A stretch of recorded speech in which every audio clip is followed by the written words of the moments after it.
Two, one. Yeah, we got sound. Y'all come on in. Come on in. Come on in. Come on in. Come on in.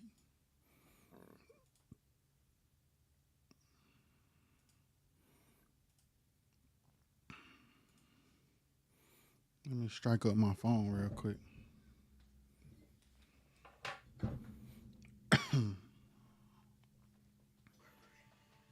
My fault, guys.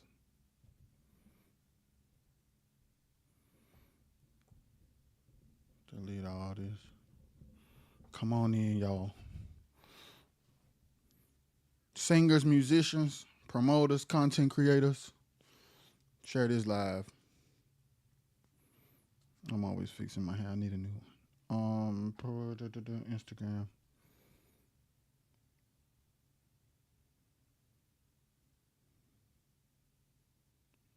All right, I'm on IG like I'm supposed to be. I'm on IG like I'm supposed to be. Y'all share this live. Serious business for real. Like no joke.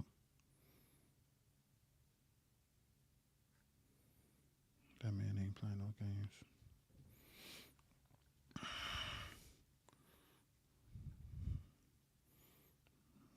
Come on in.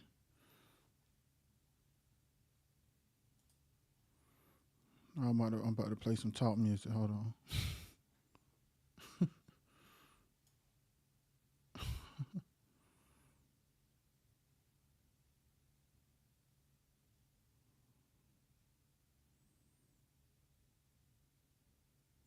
Do do do do do do. Boom, boom, boom,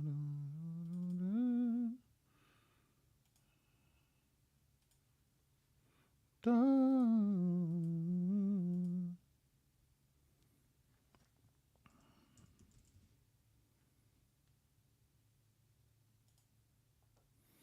Da, da, da. Da, da, da. Da, da, da. Da, da, da, da. Hold on, let me fix this chord. Da, da, da, da. Y'all, share this live. Good people. I know it's early. People probably at work. Not probably. People are at work.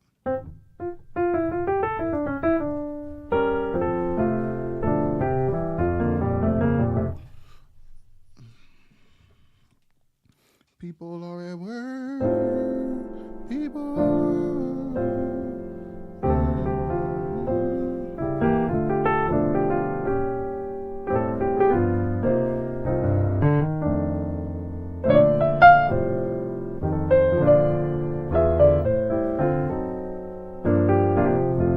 That piano sound good though. All right, so I'm gonna go ahead and start this. I'm gonna just go ahead and start talking. Y'all share this live as y'all come in. Um, all of us in the Quartet community know that a lot has happened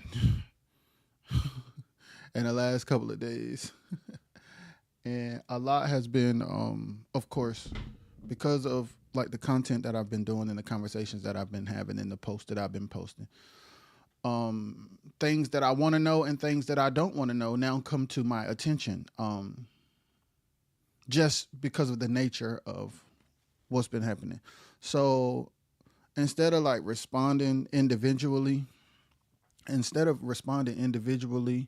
and I decided to just come up here.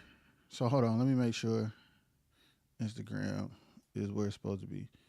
I just decided to come up here because although I don't have I don't necessarily have the information or the context or knowledge to speak on some things, I have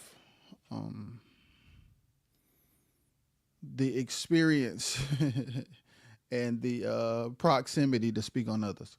So I'm gonna just kind of speak on all of it for real from a place of love and observation and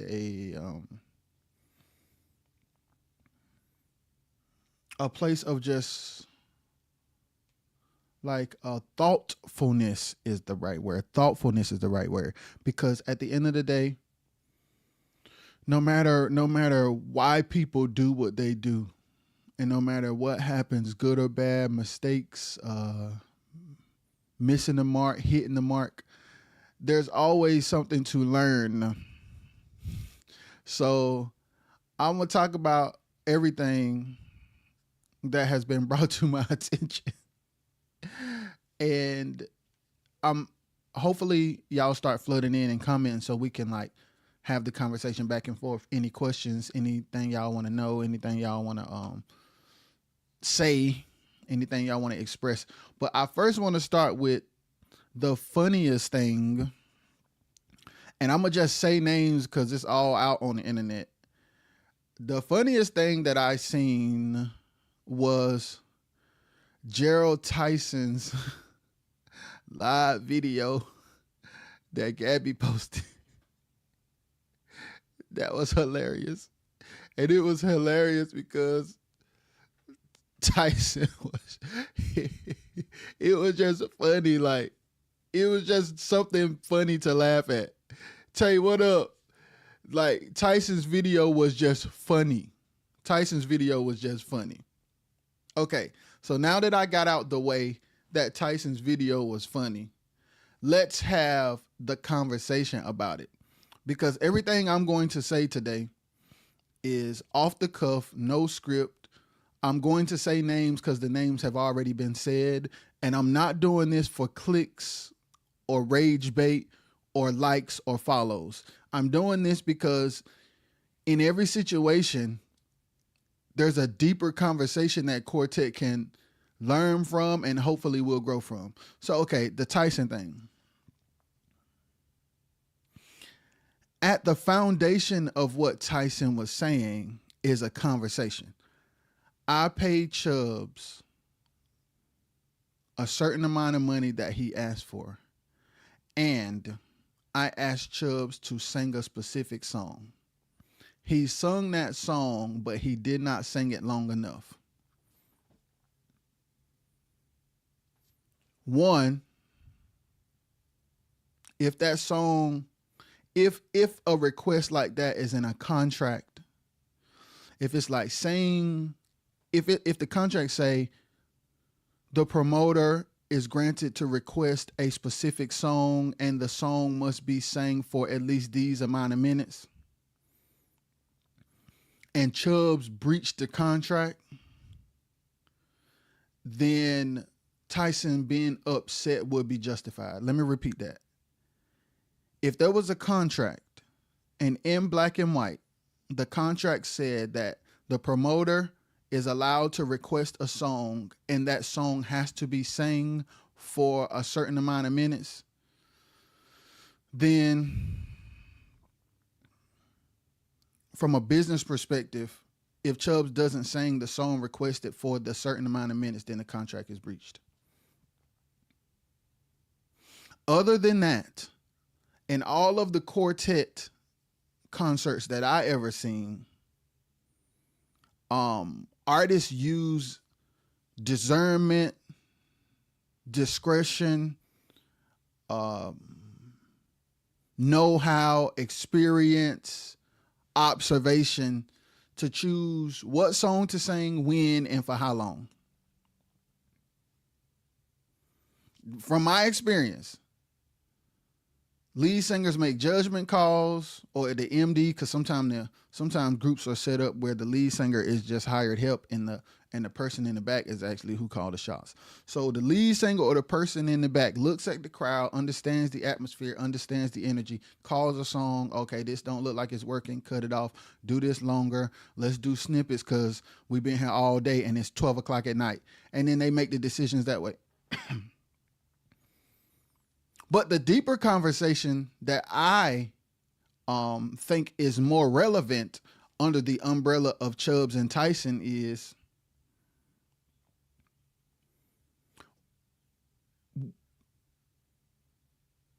let me figure out how to say it right because I don't want to be offensive. Why not? Here, this is the right way to say it. Quartet groups. Why not build your brand and your fan base up so much so that you promote your own shows where you're in control of your set list based on the people you serve? Because to be honest, I don't know the situation, so I can't speak on it. I can't speak on the situation because I don't know it. But from experience, I know what it's like to be sitting in a program or a showcase or a program showcase program combo all day and night long. And by the time it's time to hit the floor, give them 10 minutes, let's go home, because they going either the people tired or they gone, or or the promoter gonna have to pay more for the building. Either way, something puts artists in a position where it makes more sense for their set to be shorter. I don't know that situation, but I'm just saying, I'm just using the situations to have deeper conversations.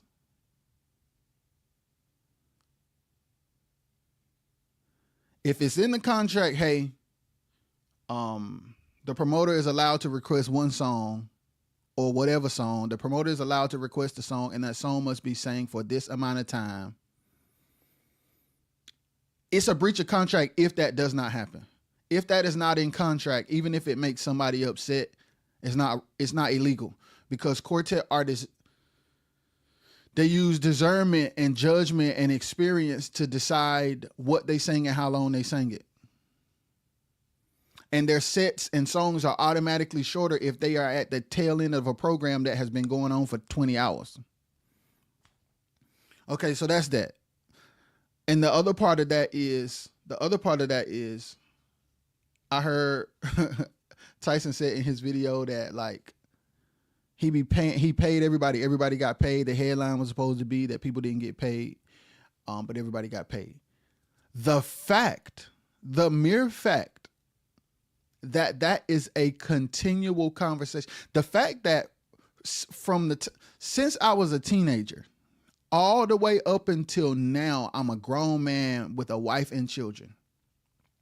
The fact that is still at the foundation, the fact that quartet groups not getting paid by promoters is still at the foundation of every weekend's program. The fact that can even be a conversation every weekend at anybody's program, no matter what piece of the globe they own, is problematic.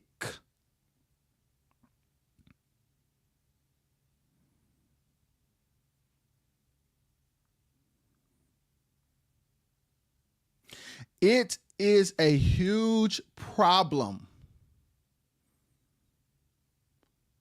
that it is more likely to not get paid all your money than it is to get paid all your money. I started playing on the road as a child, and I am now a grown man with a wife and multiple children.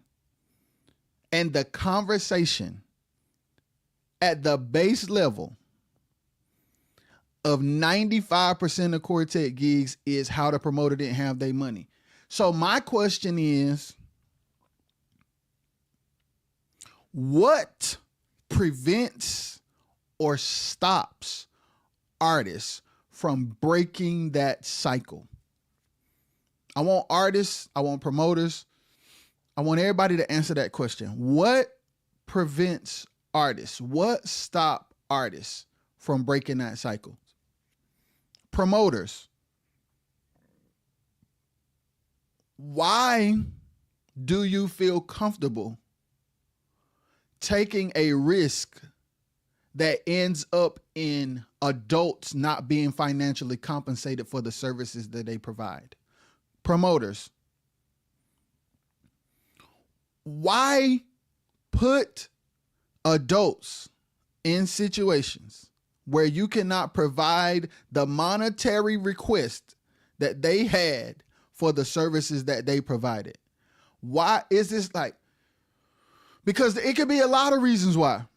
Well, the group just won't clout, so they're going to do it anyway, but they're going to act like they mad, but the lead singer and the booking manager really knew, and they took all the money and they gave the singers and musicians scraps, and they pretended to act like they have a problem with the promoter, but they really said yes to the gig. Aaron said, promoters have to stop going over their budget and do not depend on the door money. Yes, Aaron. Promoters have to stop going over their budget and they got to stop depending on the door money. And here's a more crazy thing. In 2025, packages. Okay. It's so many layers. On one side, because of technology and the internet and Ticketmaster and all of these other places where you can track things, there is a way to monitor the real. Okay. Nash said the real question is why artists okay with leaving home and the business not taken care of. All right. So let me handle both of those statements because they both true at the same time. Promoters, are you a career promoter with the objective to make money, or are you an event planner who wants to say you threw a concert and you are okay with the L? Are you okay with the L? Are you a career promoter with the objective to make a profit because this is a business? Or are you an event planner that just wants to say you did it, that you threw a concert? A lot of things have to start coming back to, why am I doing this? What's the point? Because if the point is to make a profit, half of the shows that promoters throw, they shouldn't throw. If the objective is to make a profit from a business perspective. And then to what Nash said, okay, a lot of groups are not drawing people to bring the money in. Aaron, that is my Aaron, I've been saying that. And what promoters say, and Nash, I'm going to respond to what you said too. What promoters say is, well, it ain't my fault. The group didn't draw. Okay, there's two parts to that. Promoter, you're right. If people don't come see the groups, they don't come see the groups. If a group don't have buzz in a region that you're having a concert in, you're not wrong when you say the group didn't draw. However, I'm talking straight to the promoters now. However, it is your responsibility to handle financial obligations contractually, no matter who came or did not come. Because here's the thing. If a group charges you to come and perform, and it is not contingent on ticket sales, they are owed their money no matter how many tickets you sold or did not sell. Now, groups, if you decide to go somewhere where you ain't hot, I don't know if that's smart. If you decide to go somewhere that you are not hot just to be on the road, I don't know if that's smart. So two things can be true at the same time. Promoter, why you having gigs if you can't pay everybody regardless of who buy tickets or not? And two, groups, why you going places where don't nobody know you, man? Or if they do, if they do know you there, What about your brand and music is keeping people from being compelled to go?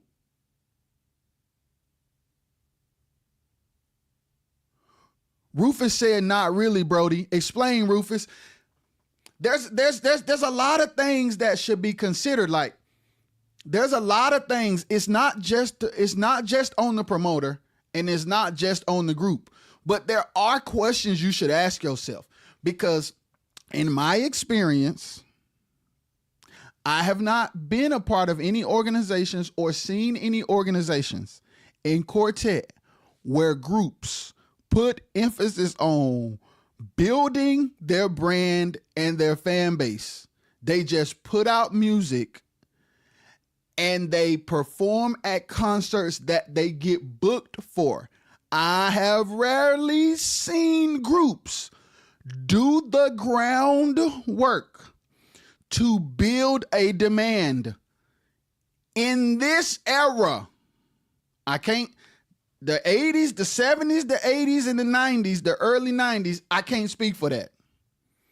But in the time that I've been a part of it and witnessed it and been in it and around it and conversations with high-level people, low-level people, mid-level people, I have not seen groups say, hey, guys, how about it's not smart to go over there because the data show that nobody's interested. How about, I ain't seen nobody sit down, evaluate the landscape, and then come up with a plan to be successful and lucrative. I just see people put up flyers, release songs, and go to gigs that promoters book them for without all their deposit. Get there, sing to 5 people, don't get all their money, and go home. And then they do that, they rinse and repeat. Tell me if I'm wrong. Rufus said, not really, Brody. I'm waiting for Rufus to respond. Hey, help me. Okay, let me see what Nash said. Nash said, the question is, which I already read, but I'm going to read it in. Anyway, the question is why artists are okay with leaving home and the business not taken care of. Artists, why are you okay leaving home if the business is not taken care of? Is it for clout? Is it for networking?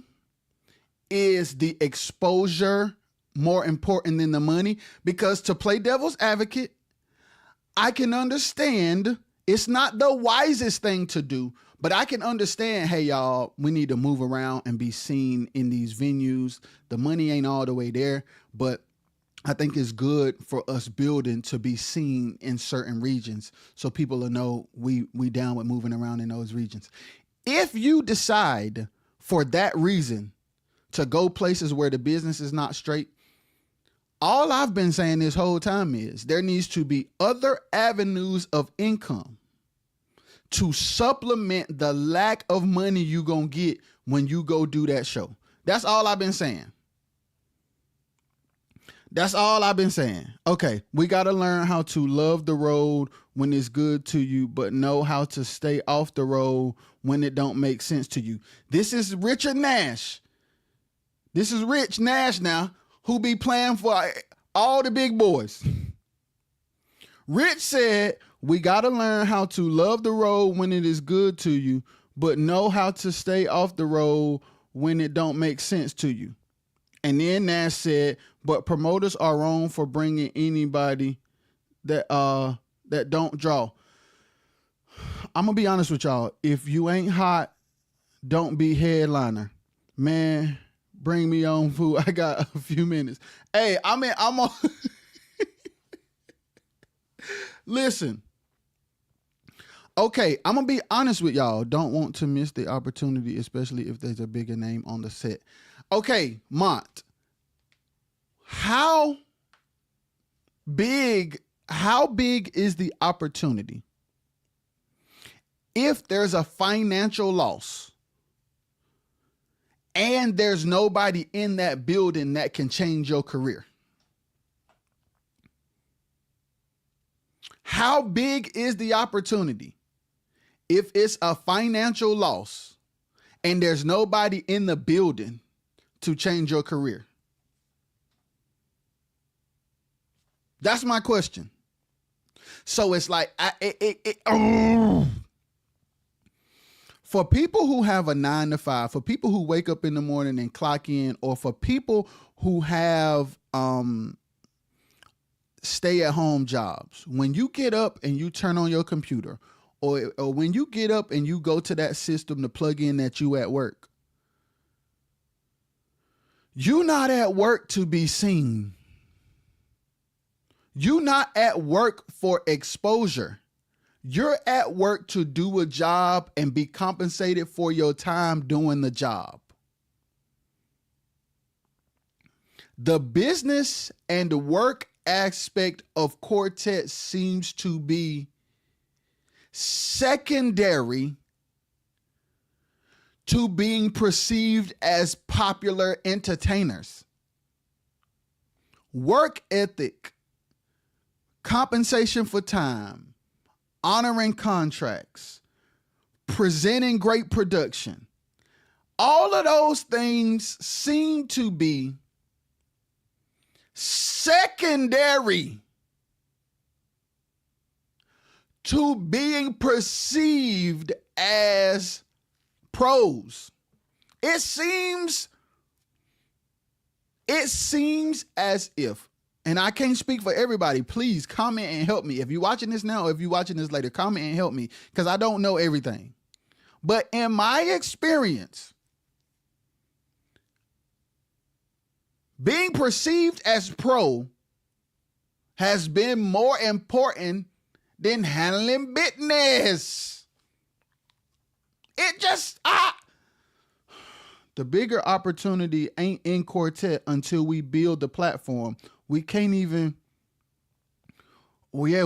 sell out arenas. This is Nash, and y'all know Nash. Nash would be considered a professional quartet musician.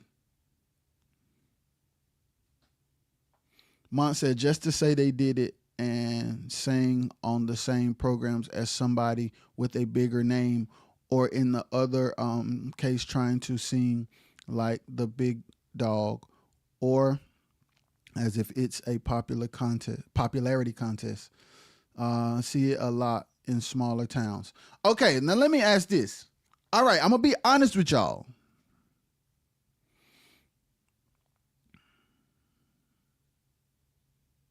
I'm gonna make a statement that is going to, I'm not saying this to rage bait. I'm not saying this to start an argument. I'm saying this based on what I've seen. There's not that many degrees of separation between big names and little names. Let me say that again. In 2025, I can't speak for 1991 or 1987 before people like tear me down. In 2025, today, at the time that I'm speaking, there's not that many degrees of separation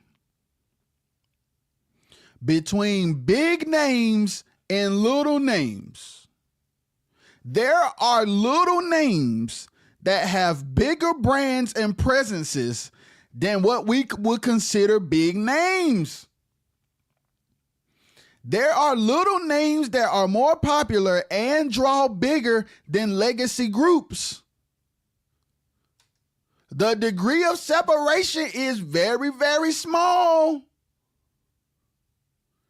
To the point and when you look at everybody's performances, it is not far off to say that everybody pros and lokes at the same time. No matter how long you've been out here. Because I be seeing pros with dusty performances now. And I be seeing lokes on point. Let me say it again. I be seeing pros with dusty performances. And I be seeing lokes on point. So the degree of separation between big and small, it real little. It's real little.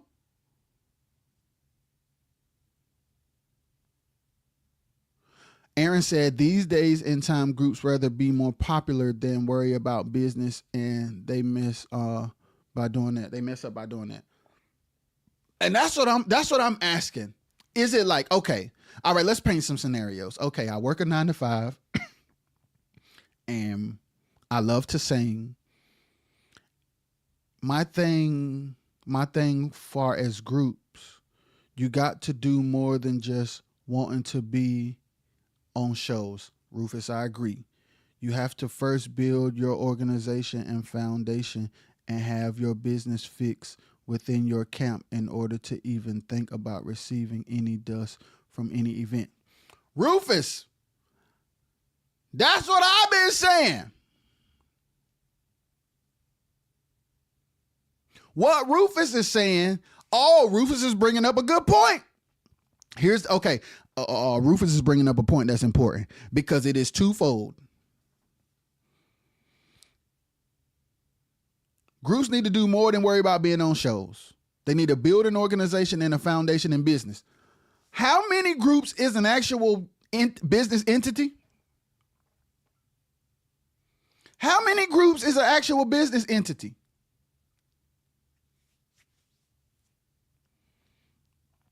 How many groups are giving their band members and singers 1099s or W-2s? How many groups are giving out 1099s or W-2s? I got something in my eye. I drunk crazy too. How many groups are giving out 1099s and W-2s?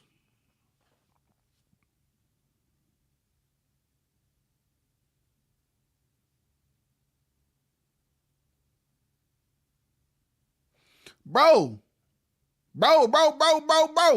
That's a problem. Because the truth is, if you are a business entity, LLC, S Corp, C Corp, partnership, goddamn sole proprietor, however you do it, however you set it up, whether they are employees or independent contractors, if you got your business straight and you got a lawyer or a notary that looks at these contracts and you make sure your deposits are sent electronically before you move, and on the day of the show, the morning of, you make sure that the rest is there before you leave. But here's the thing. My question then becomes, because I know what it's like. Listen, I know what it's like to take less than. I know what it's like to allow myself to be screwed over so that my ego can be stroked. I'm going to just keep it a buck. I know what it's like to choose my ego over my well-being. I have chosen my ego over my well-being before. And after doing it a couple of times, I realized it wasn't worth it. So 30 years of a genre choosing ego over well-being is insane.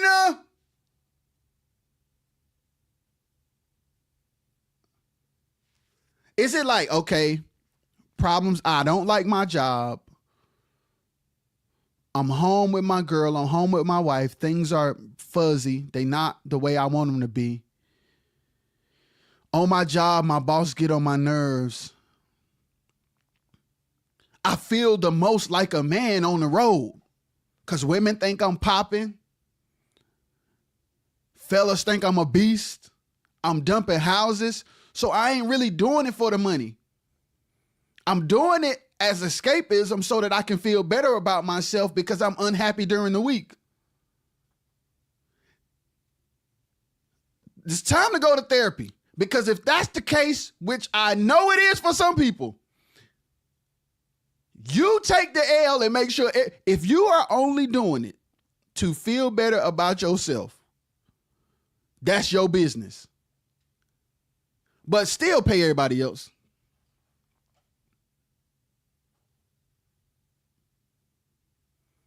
Make sure the people who love what they're doing, who love their family, and who are leaving home thinking they are building a career, make sure they taken care of, because there are some people, I'm a living witness.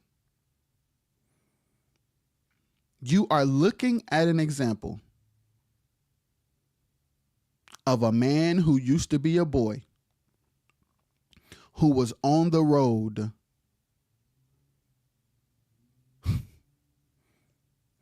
because it was my desire to do music on a high level and be respected for it, and I make a living. As a boy, I desired to do things on a high level in an organization that was deemed high, and I wanted to make a career out of being a professional musician. There are some singers and musicians who want to serve and want to make a living doing music. So if you out here for your ego and then you fussing at guys talking about they ain't paying dues, bruh, if you out here to get your rocks off and to be validated, it is unfair to be exploiting a whole group of men or women to help you further that agenda. That is not cool.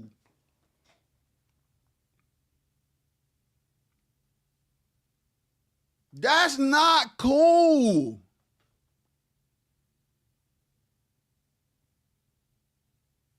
So to Rufus's point, which is what I said before, man, y'all talking about the slab and paying dues and busing houses and pros and lokes. What's the business entity? When I put gas in my car to go to Mobile, Alabama, can I write this off? Musicians. Are y'all filing self-employed? Are y'all making sure these groups pay y'all in check so that y'all can have a paper trail when you go try to rent an apartment?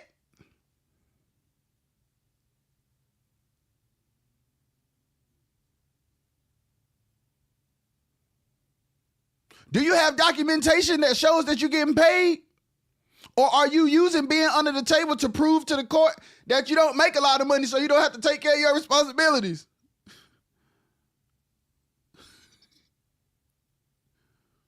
A lot of people be exploiting. A lot of singers and musicians are okay with getting paid under the table, because then when it's time to go to court, on paper they ain't made no money. Tina! So that it's actually good for what they don't want to do, that it can't be proven that they make money. I'm gonna just keep it real. But then when you need a place to stay, you don't have proof of income.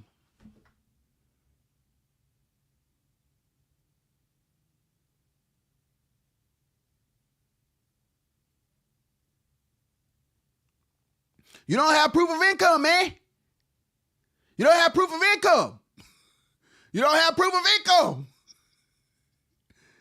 These are all things that I dealt with. When I got ready to get married and needed to get an apartment, I did not have as much money as I was making. I had no proof that I was making it. Trey, what up?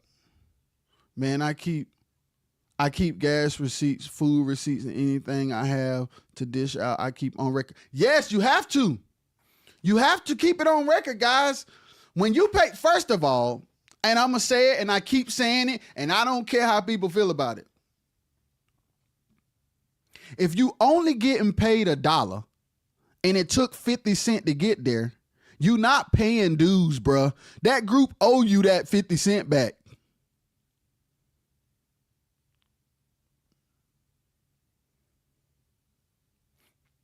It's not an honor and a privilege to be in your group. I'm providing you a service that you hire me for.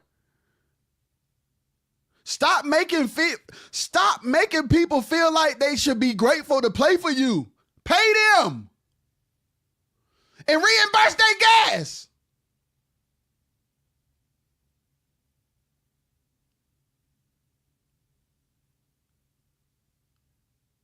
Boy, all your background singers flat and you ain't never got a consistent band. It's not an honor and a privilege to play for you. Pay me. This ain't no world tour with no per diem. Pay me.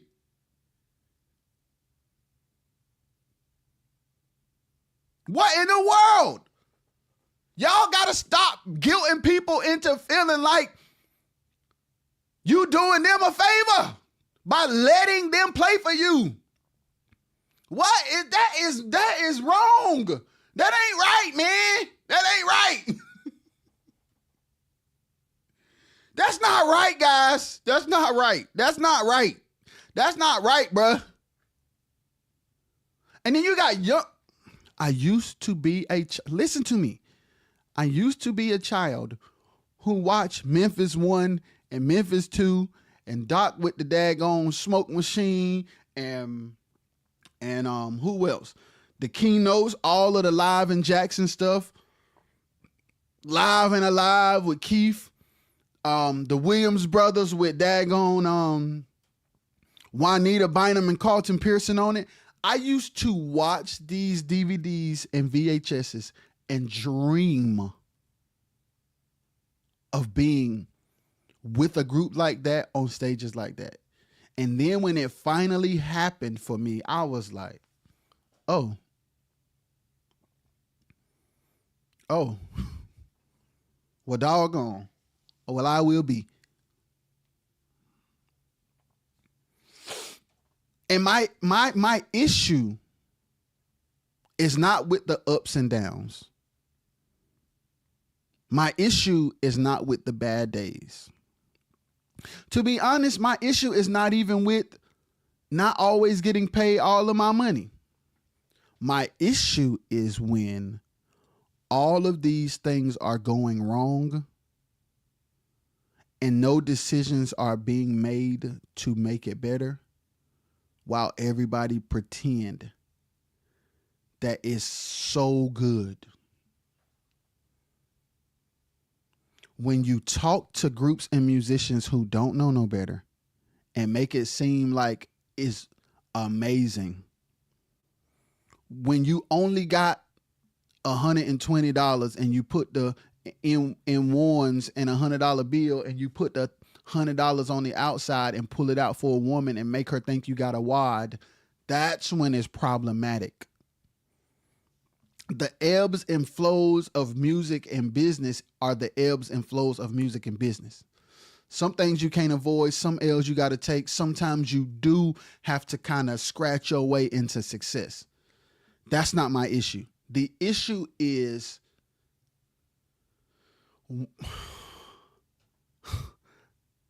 when we fake about it. And I will say it, and I keep saying it, and at this point, we all know. Pros ain't that pro. Pros are not as pro as people think they are. When you don't have an LLC, when you're not giving me a direct deposit, when you're not giving me a check, when you're paying me under the table and the IRS could whoop you at any day if they came and knocked on your door, I don't know if we could call that pro. I mean, by definition of getting paid, we can call it professional. Anytime you provide a service, no matter what level of service you provide, whether you are entry level or a high level, if you exchange goods and services for money, by definition, that is professional. However, in the context of Quartet, in the way that we like to frame pro, ain't no pros. Everybody pros and everybody lokes. Everybody getting paid even if it's only 5 cents, so we pro. And everybody lokes because ain't no business good, ain't no performance is good, and ain't nobody at these shows. And the people with little names is never more popular than the people who been doing this forever. So ain't no pros. It's only fruit or no fruit. I keep saying that. Ain't no pros, ain't no lokes, only fruit or no fruit. I keep saying it, I'm gonna keep saying it. So my question is back to the first prompt. Promoters. Are you a career promoter or an event planner? What is promoters? When you get ready to do a concert, what is the objective?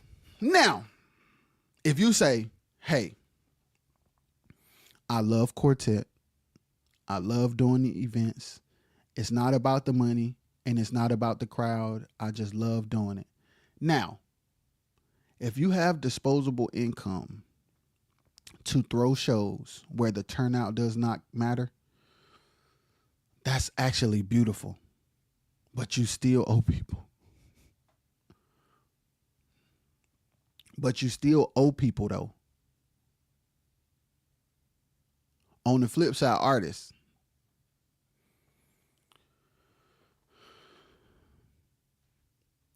If your whole group play at church and got jobs and you don't need the money, I got to preface this, it's important. If your group got jobs, your band got jobs, your keyboard player play at church, and y'all just go on the road for fun, you can afford that ill. You can have fun. It's like, hey man, we don't do it for the money. We actually don't need the money. We love it and we just do it because we love it. We don't need the money. We are all financially stable and this ain't about money. That is cool. Here's what's not cool. When people can't work their job because they out all week, so they can't have a job. And this don't pay good, especially with what's going on right now with the president. This is definitely the worst time to leave and go 12 hours from home and the promoter ain't got your money. It ain't never been more worse of a time in my lifetime than now to do what we've been doing. There are artists in other genres that you have never heard of that make 6 figures a month that don't do shows.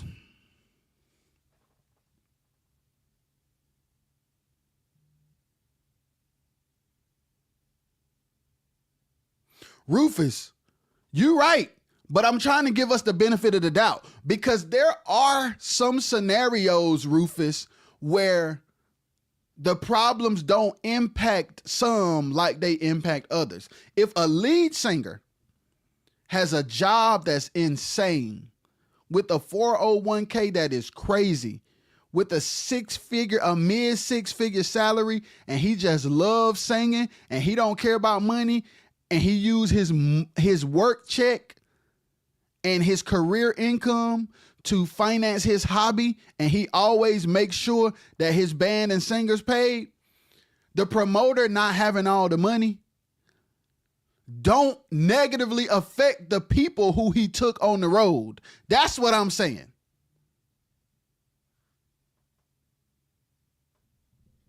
That's what I'm saying.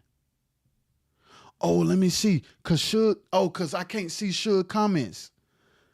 Yes, let me go to Facebook because I can't see Suge comments. Suge been on. The only thing that Suge said the only thing that JG band has to pay for is their own food. Okay, we supply the ride and rooms are most likely in contract. And if it's not, we cover it as a whole. Right, Suge.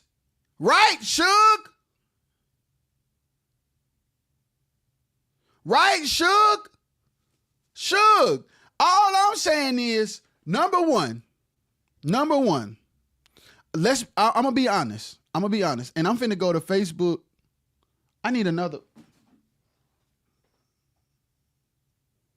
Hold on, I know what I'm finna do. I'm finna look at the comments from this phone, And then I'm finna look at Suge comments from the other phone. Hold on, Suge, so we can talk.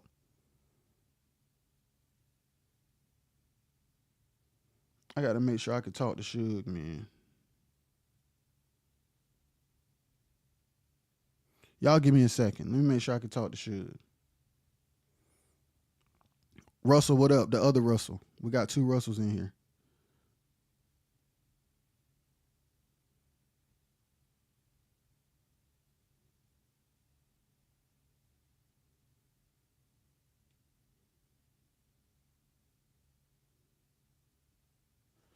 All right, let me go to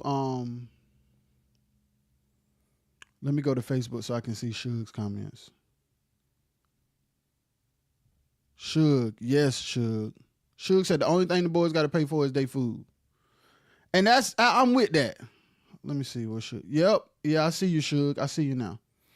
And guys, here's the thing, guys. The problem is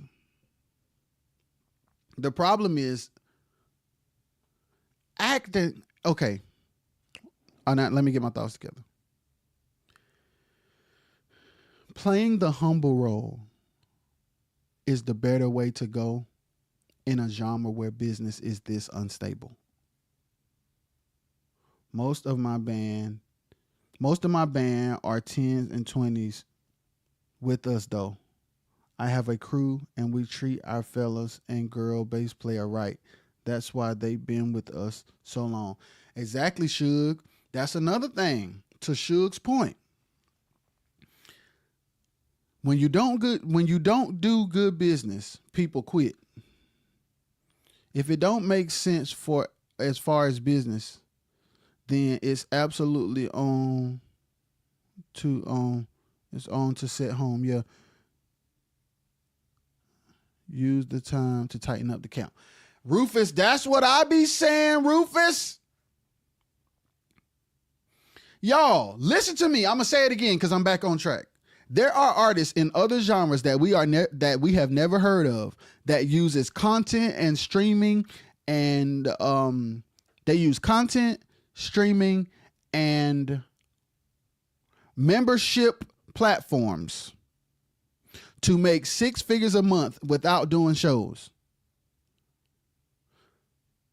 The bad shows alone are not the problem.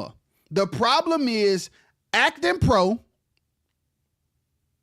because we love to present ourselves as more than we are in the presence of people who don't know no better.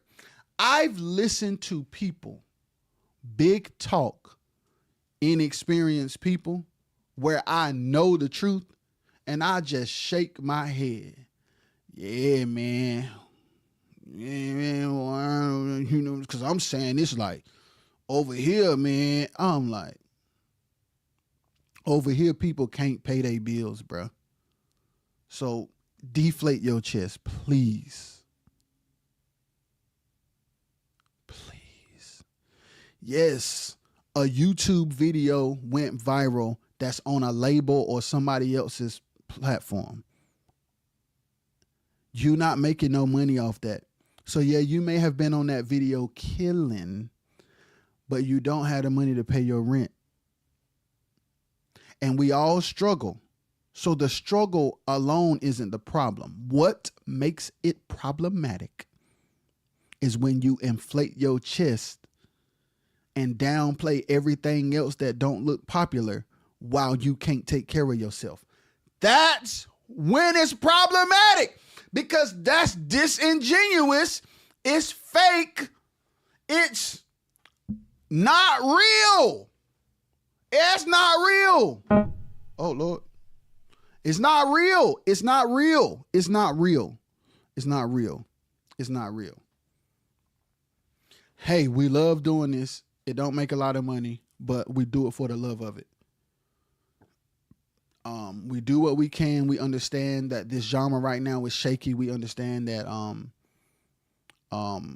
program turnouts are not the way they used to be, but we don't let that stop us from singing, and we supplement the income to make sure that all our guys and girls are taken care of. And when we go on stage, we give it our all. We're here to serve God. We're here to perform for people, and we're here to impact lives in the most authentic way we can. And we do what we can on the business side, but our guys got jobs. I got a good job. I make sure everybody is taken care of. People don't want for nothing when they out here for me, and we stay out of the way, and we just do what we've been called to do. That's respectable. But 99.9% of people, no, I ain't gonna do that. 70% of people, let me be realistic and not use hyperbole. Let me not exaggerate for the sake of being funny. There are a lot of groups who take on the character of being professional and elite. But if you lift up the hood, they probably, as a group, aren't doing as well as a loc. That's what I'm trying to say.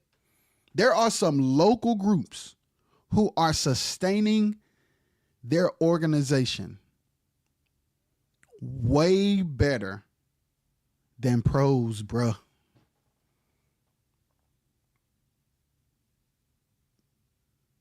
Do y'all hear what I'm saying, man? And the struggle and the grind to build is not a problem. That's the other point I wanted to make.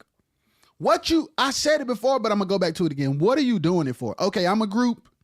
I understand. I'm a lead singer. I understand that it takes a lot of work and it takes a lot of time to actually be successful and to build a career. So I actually don't have time to have a job. So I'm asking my wife to hold it down for me for a little while I make this dream come true, while I make this vision a reality. I feel like I've been called to serve, and I think my avenue to do it is through Quartet music. Okay, a season of penny pinching with the objective of building something that generations will benefit from is very different from just being a non-working broke pro. Them two different things, man. Okay, sweetheart, can you give me 6 months? Can you give me 9 months? Can you give me a year? I can't work and do what I need to do. But when you wake up in the morning, you talking to your MD, you making content, you building relationships, you writing songs, you in the studio, you looking up SoundScan, you looking up Sound Exchange, you making sure your distro key is straight, you making sure you know your numbers, you talking to people, you talking to lawyers, you grinding, you in the studio, you grinding. If you're grinding with no job every day to build a brand and a following that can change your group's life, and you not just dependent on gigs, and you got a penny pitch, that's one thing. But when you are a non-working broke pro pretending to be elite, that's a different thing. Suge said, and start paying your people in a check. I said that. Suge, tell them. And start paying people in a check so they can file taxes and get Social Security when they, yes. JG is a family. We most definitely love our band as much as the girls. All of us have jobs, but that's a whole second job. Yes, Suge. Suge saying, hey, pay these people in checks so that they can draw Social Security and so that they can file taxes. But like I said, some people like getting paid under the table because when they go to court, they can say they ain't making no money. Some people prefer to be paid under the table so that when it's time to go to court, they can say they don't make no money because there ain't no paper trail. Y'all, and hey, listen, to each his own, get it how you live, but the issue is not in the struggle.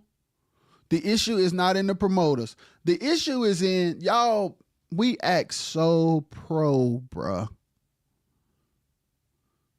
And that is unhealthy. It's unreal. It's as if we are creating a alternate universe on the weekend.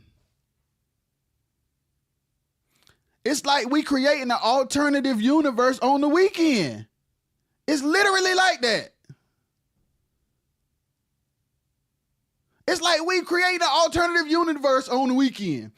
I need to be perceived this way because when I'm during the week, I'm not the man. I'm not the girl during the week. I'm not the man. I'm only the man on the weekends, and I don't need reality disrupting that. People don't like what I say because reality disrupts perception. And I get on here and I talk about reality. And people don't want to hear about reality because their ego is being fed by perception. But the truth of the matter is people coming home broke, ain't no real motion. Gigs are very slim, very, very slim, no matter who's on them, because ain't no group building no brand, ain't no group creating no buzz, let me not say ain't no group, that's hyperbole. There's not enough groups building brands.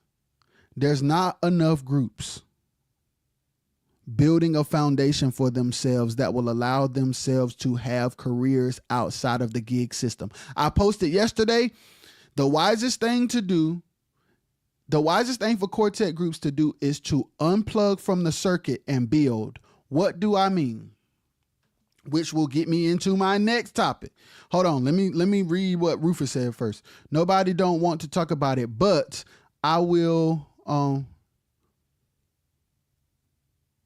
the reason why shows go bad for as financially, because promoters and the groups they book not on the same wave far as promoting the card. If you as a group want to make sure your camp is taken care of, you got to help push the show as well. Okay, which goes into the post. Tyrell, I gotta have Tyrell Walker up here. We had to reschedule. Tyrell posted a post saying, should groups be responsible for promoting a show that they own? Some people said yes, some people said no. I said, Rufus, responsible is a heavy word because responsible can come off like it's not the promoter's job to promote the show. It's the group's responsibility. However, I ain't never seen no artist not tell people where they performing.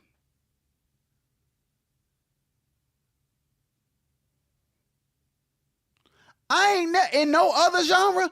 If take and it is different. Let me tell you why it's different. Because most of the time, and even in those cases, but I'm gonna still break it down. Most of the time in other genres, when people promote the dates that they're doing in their shows, it's day tour. Quartets don't do tours. They don't do tours sponsored by a company that believe in them with 2 or 3 groups on it. They do programs. Quartets do festivals every weekend where the load and responsibility of promoting and being paid is out of their control, bruh. Y'all keep doing events that are out of your control in a system that has proven to not be reliable. It's the doing the same thing over and over. I don't even know. Here's the thing. I can't call us insane because I don't think we're doing the same thing expecting different results. I think we're doing the same thing knowing the results and still going to do it anyway. So I can't even say we're insane because it's starting to seem like there are no. My expectation is to be seen as a group who dumped the house and for women to feel that I am pro. If those two things happened, nothing else matters. That's what it be given, bruh. As long as I dumped and had somebody to smash, the business does not matter. That's what it's given. That's what it's given.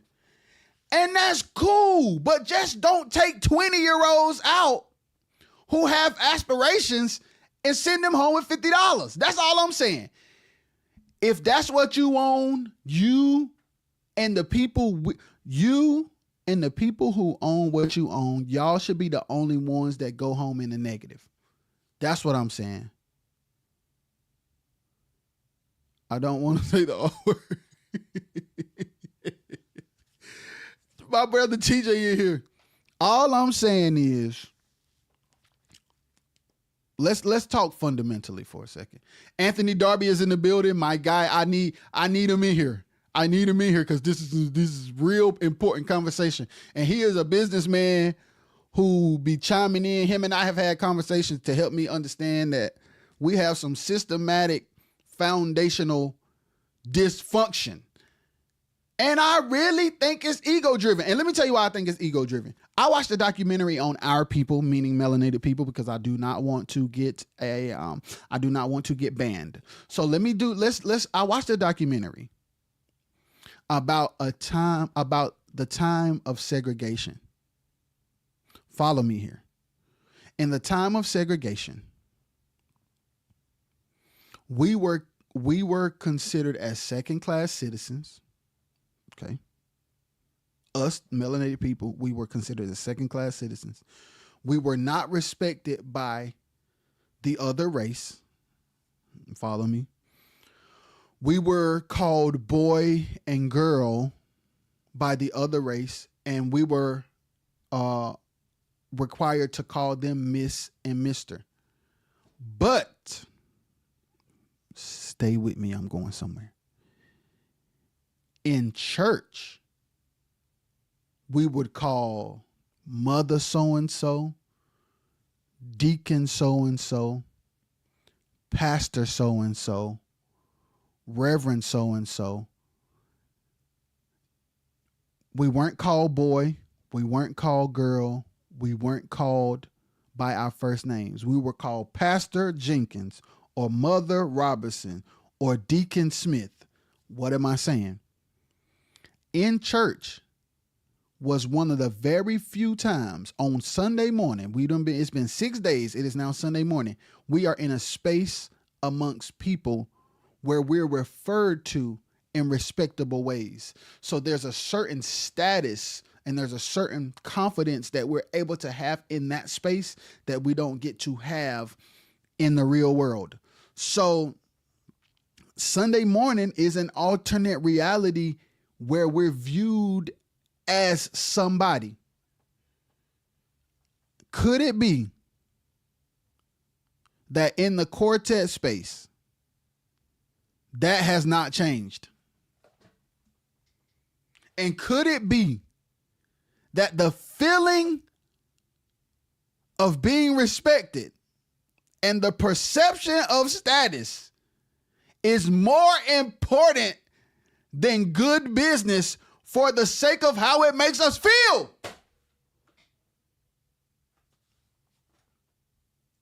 Is that possible? AJ, help me. I'm trying to learn. I'm asking real life questions because I am trying to figure out how, Sway, have we been out on Friday and Saturday and Sunday. And Sunday, we're doing an anniversary that we've been doing for the last 3 years where they never had all our money, and we're going to do it anyway.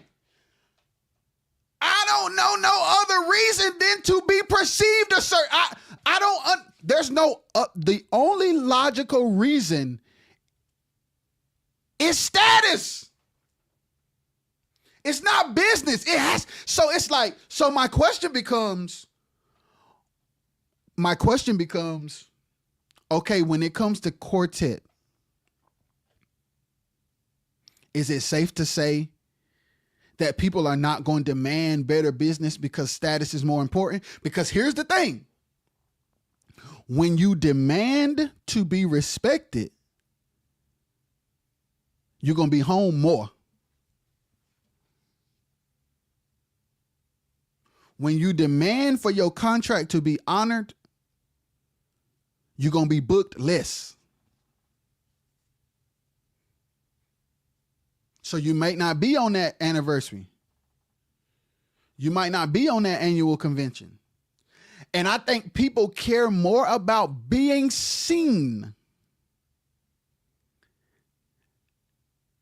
and being pumped than making sure stuff straight for real. It's like, I don't understand. The perception of success is more important than actually being successful, apparently. That's what it's given. That's what it's given. And then what also becomes problematic is when people get tired of that and are honest about it, we get mad at them for talking.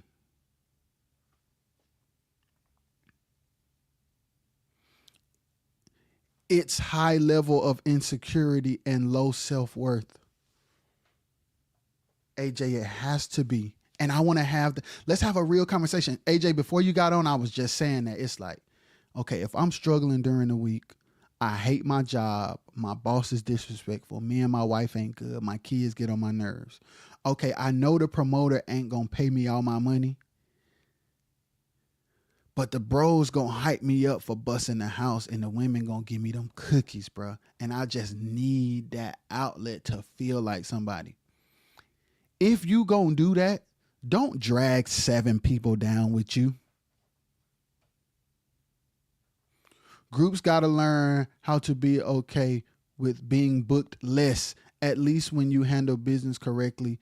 When you leave home, it makes sense on both ends. Jacoby. Here's the thing. What's wrong with being booked by promoters less when you are in 2025, when you can do your own shows and make money online? Insecure people need the ego boost, bro. That's what I'm starting to get. That's the revelation I'm starting to have through this dialogue with y'all, through this conversation.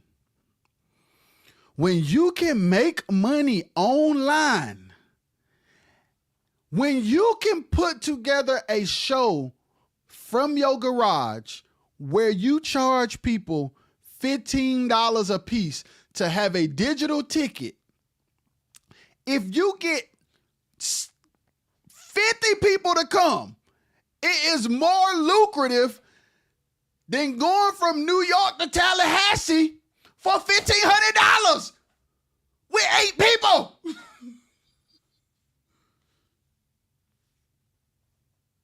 Why did you just go from New York to Tallahassee with 8 people for $1,500? Why did you just do that? Why did you just do that? Why did you just do that? And then here's what's wild. Here's the other thing. Here's what's crazy. Back to Rufus's point, here's what's crazy. Now this we need to talk about. This is because this is I don't know how we should handle this, but let's talk about it. So now let's take the group that went from New York to Tallahassee for $1,500. Help me. Now I need help with this because this part I don't understand, and I really need y'all to comment and help me. Don't play. I need all the secret people that's secretly watching. I need y'all to chime in, please. In the scenario where the group goes from New York to Tallahassee for $1,500, that's what they say they charge. And then the promoters say, man, they ain't even worth $1,500. I ain't paying them that. They ain't worth $1,500. In 2025, $1,500 for 8 people to go from New York to Tallahassee. It's like we are looking at the dollar. We are looking at the dollar amount. AJ, please help me. We're looking at the dollar amount of $1,500 with the status of the group. And I don't know how you're determining the status. I really don't know how the status is being determined. I don't know if it's arbitrary. I don't know if you're looking at social media numbers, because ain't nobody got no content online like they should. I don't know what you're looking at, because ain't no shows got no packed out houses. So I don't know how we're determining status. But it's like, we'll be like, man, I really like, maybe that's what it is. The promoter, like, I really like them and I want to book them, man, but they charge too much. They charge $1,500. You in Tallahassee and they coming from New York. What you mean they charging too much? And the thing is, most of these groups will get on the road depending on that $1,500 to get back home. It's foolishness. Jacoby, I don't understand. The group is insane for leaving home for somebody that they get their deposit from. And promoter, you sound crazy saying they ain't worth it. They coming from 1,000,000 miles away. So when I hear conversations like that, it makes me say, if everyone is getting paid the same, it's not even $200 per person. That's the point I'm making. The promoter will say the group does not have the status to be worth $1,500. And TJ just broke down the math that if they all got paid the same amount without gas money, TJ, is this gas money included? It's not even $200 per person. So my thing is, let me talk to the groups. Groups. If promoters don't think you worth it, go somewhere and get worth it.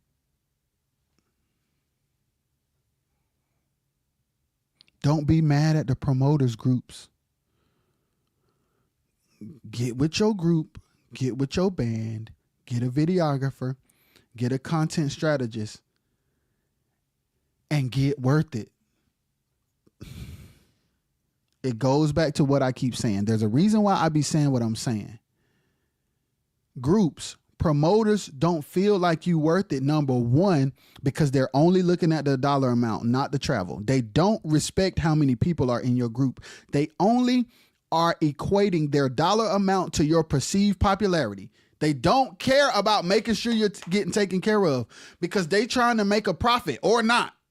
So the overall dollar amount against your group's popularity is how they're determining your worth. They don't care how far you're coming or how many people in your group.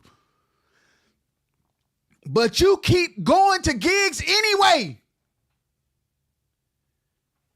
Go somewhere in a garage or a living room or rehearsal space, create content, go in somebody's studio, write some songs and produce some songs and release some records, make some videos and get worth it. And then when you become worth it, do your own shows. Lisa Knowles and the Brown Singers sold out the City Winery in Nashville, Tennessee. Lisa Knowles and the Brown Singers sold out City Winery in Nashville, Tennessee. Lisa Knowles and the Brown Singers sold out City Winery in Nashville, Tennessee. On a weekday. On a weekday. On a weekday. On a weekday. On a weekday. On a weekday. On a weekday! Not a promoter at a program on the weekend. I don't understand. Going knowing the promoter ain't credible is another issue.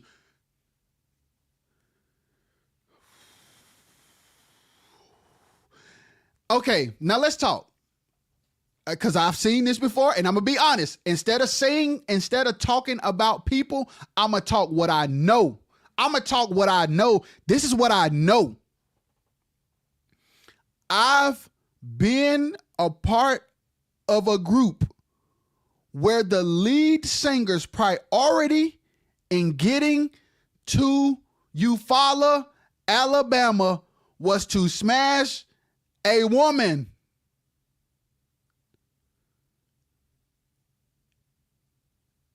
booked a gig so the expense to smash a woman would be on the promoter. Y'all can't tell me that ain't true, man, because I lived it. I watched it. I watched the lead singer on the phone, hour on an hour, like CNN, giving updates on our whereabouts.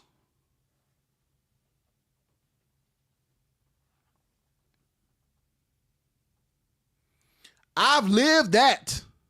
You can't tell me it don't happen because I watched it happen. I played for a group where the group was booked for Eufaula, Alabama, and the lead singer's priority was a specific woman he was smashing. And he used getting to the gig to get some on the group dime. That's not cool, bruh. That ain't cool. That ain't cool. These promoters just fast talkers. They're not even promoters. And let me say this. TJ said these promoters are fast talkers. I don't even know if we should be calling them promoters. I think we should be calling them event planners. Jokers will do almost anything for some. Boy, they will. They will cross the ocean for it. They'll give you $25 for it.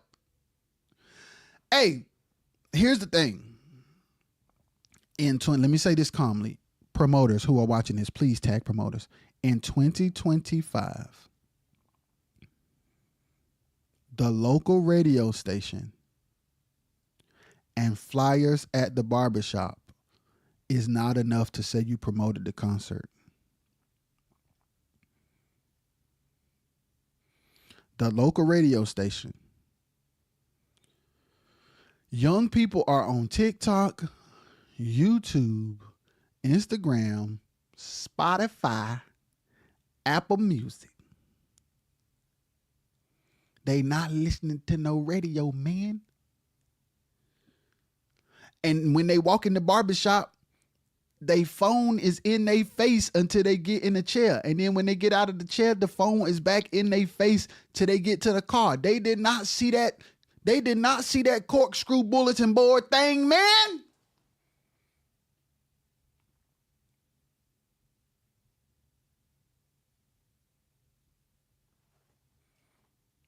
They ain't seen it. They ain't listened. And I said it and I'll say it again.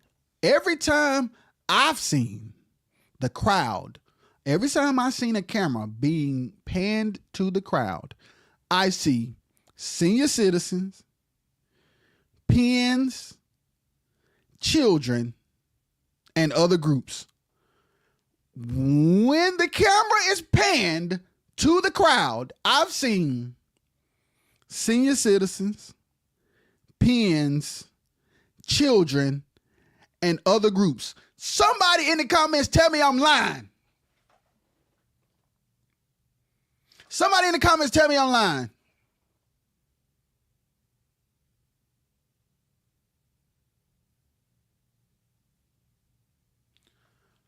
Bro, we don't got no fans, bro. We don't got your group don't got no fans, bro. You don't got, listen. Instead of prioritizing busing houses and going all over the country for $1,000, sit at home, man. Make songs, release them. Make videos, content about the songs. Build a community. Engage in the comments. Do virtual meet and greets. Do Q&As. Go to coffee shops in cities near you with 5 of your top favorite fans in that city. Invite people to a secluded private event for 20 people and film it. Stop, bro, you got to only want to do it to be seen. You can't be trying to build. Because if you were trying to build, you would not make decisions that are counterproductive. If growth is the objective, decision making that is counterproductive is literally foolish.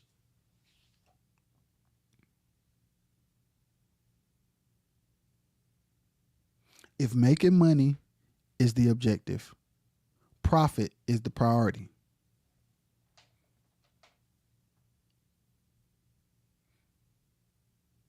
If making money is the objective, profit has to be the priority. If building a fan base is the objective, going where people are should be the priority. So if I'm trying to build a fan base, going to shows for promoters where 10 people gonna be there is counterproductive. It is counterproductive to use empty shows with no videographer with you to build a fan base. Okay, so it brings me back to the biggest question. What are we doing it for? Why? Because if you're doing it to minister, and if you want to go into the hedges and the highways and the byways, the internet is the hedges and highways and byways now. The road is not the hedges and byways, y'all, and highways. No.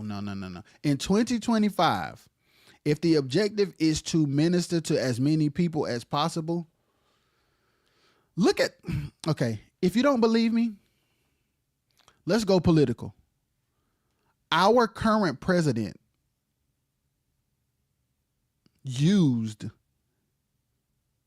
matter of fact, Obama did too, but our current president went and sat with Joe Rogan,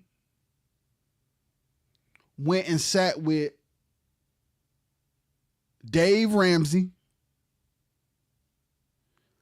podcasters, bro. Our current president leveraged the platform and audiences of podcasters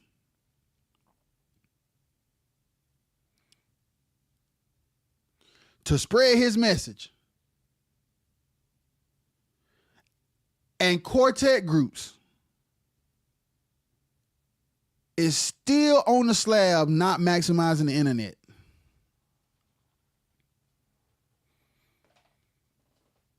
Legacy media is being swallowed up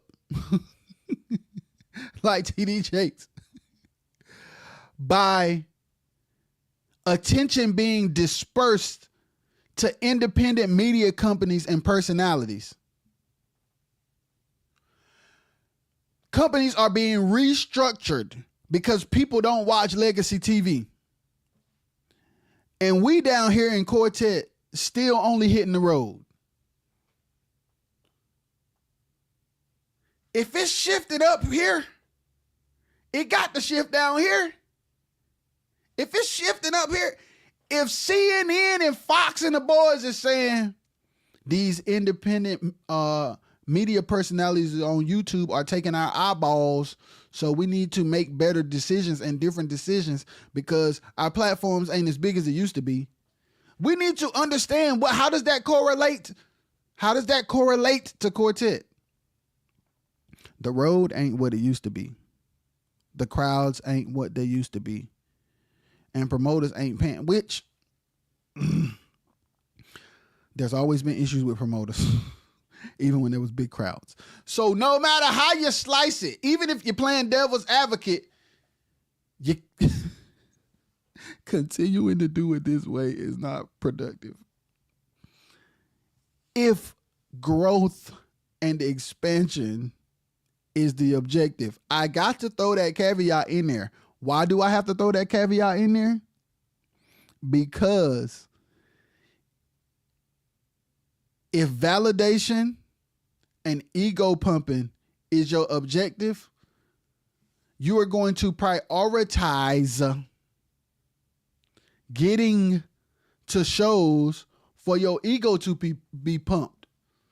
So I have to preface what I'm saying by saying, if the objective is to build and grow, Doing shows for promoters who don't got your money, far away from home, where what it costs you to get there, the promoter saying you're not worth. What it costs you to get there, the promoters are saying you're not worth. And you're buying into that and being like, yeah, man, you're right. We are just starting. We need the exposure, man. Let's just bite the bullet. No. We live in 2025 where one TikTok video, the Brown 4, can change your life.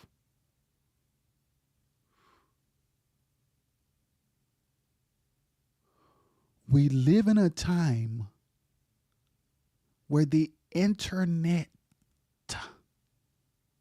can change your career way, way, way faster than the road, man.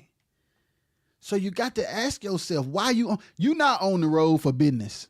Because there's better, easier, more efficient and effective ways to make money as an artist than hitting the road. In the context of Quartet programs, it's way more smarter ways. So you're not on the road for business, bro. You can't be on the road for business. Because any good business is going to shave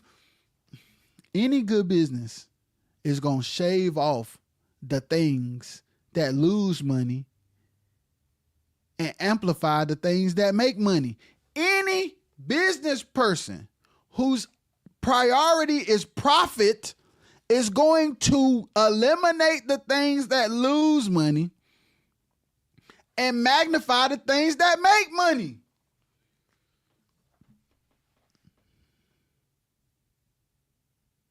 And if you're going to take a short-term L, there has to be a long-term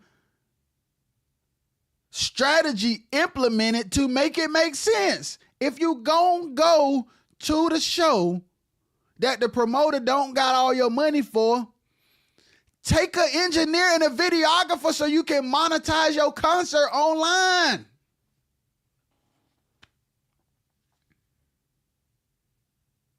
I keep saying that, man.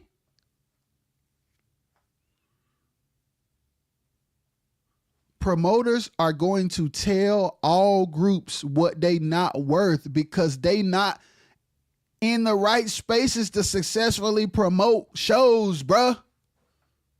So they gonna make you feel like you not good enough. It's not that you not good enough. Number one, you should be building your own fan base to start with.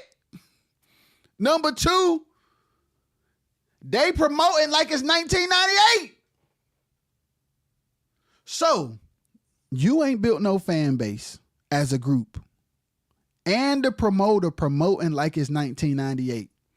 When you put them two things together, that's a flop. That group with no fan base plus promoter promoting like it's 1998 equals flop. AJ, help me. Group with no social media presence and no numbers and no data and no common sense about building, plus a promoter sticking flyers at the barbershop and talking about the gig on the AM station with no internet presence of his or her own equals flop. So both of y'all have equally contributed to the flop.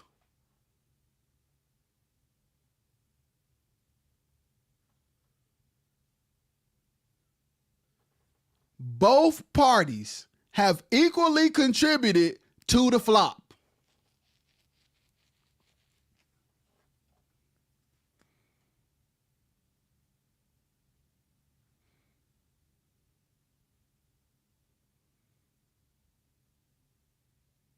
There are so many things. Okay, let me talk to promoters. There are so, and I ain't going to say what you could do because you got to book a consultation for that. It's equivalent to a no-man group back in the AJ said it's equivalent to a no-name group back in the day who didn't have a radio presence. Right. Back in the day, if you weren't on radio, folks didn't know you.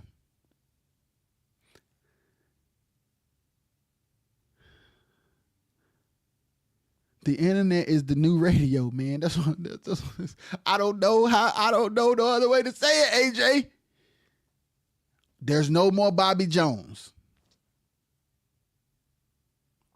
What's the new Bobby Jones? Your own platform, bruh. Build a brand, build a play. Okay, promoters. Let me talk. I gotta cook. Promoters.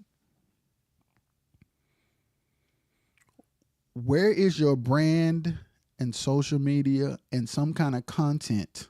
I am not going to give specifics unless you book a consultation. Where is promoters and promotion companies? Where is your presence when you don't have a show? What are you doing to get eyeballs in your region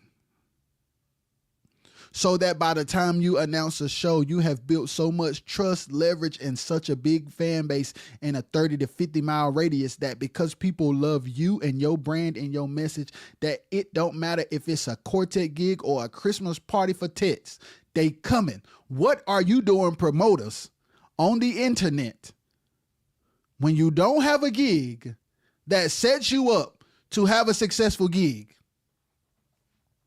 I'm giving game, promoters. Your lack of presence in places that eyeballs are affecting how your events turn out, man. No one knew you. So you was a loke. The internet is everything. AJ, people getting life-changing career opportunities from being discovered on the internet. Justin Bieber is a Canadian who was discovered on YouTube by Scooter Braun in Atlanta. Justin Bieber is a Canadian who was discovered on YouTube by Scooter Braun in Atlanta.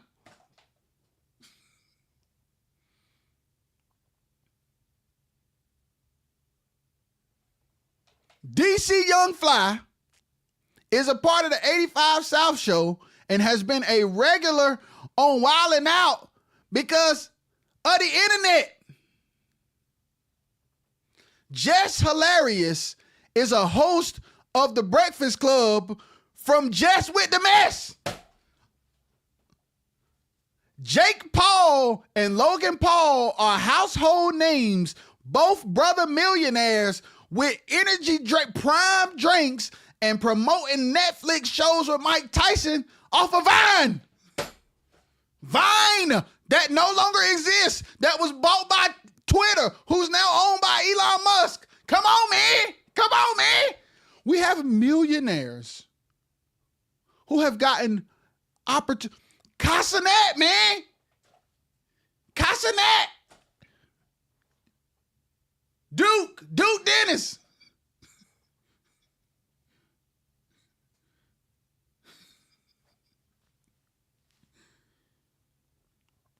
Imagine if a group said, let's be Casanet of Quartet. We don't do shows, we just stream.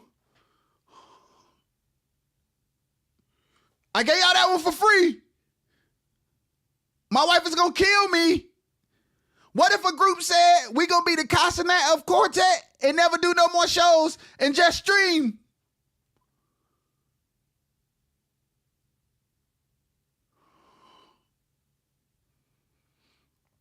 And what if you had 1,000 loyal people that paid you $20 a month?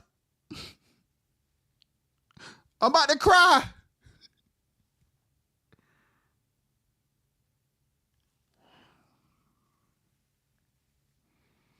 AJ, help me. Help me. Help me. Help me. Stream while writing records. I'm up here doing it to show y'all what's possible. Yo. Yo. It brings me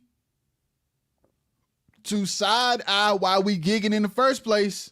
It makes it seem like Florence is in the building. I've been waiting for you, bro. What up, Flo? It makes it seem like Quartet artists are not on the road to make a living.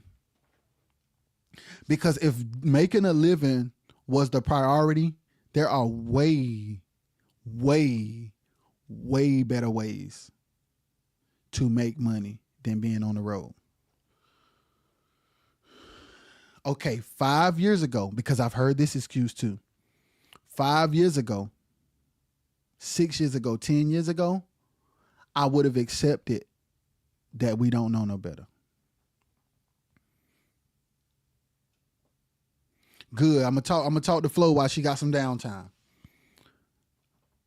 5 years ago, 6 years ago, 10 years ago, I would have respected you not knowing no better.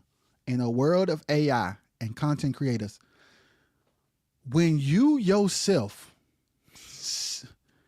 okay, group members, you yourself sit on the internet all day and watch Country Wayne skits. Why you ain't got no skits?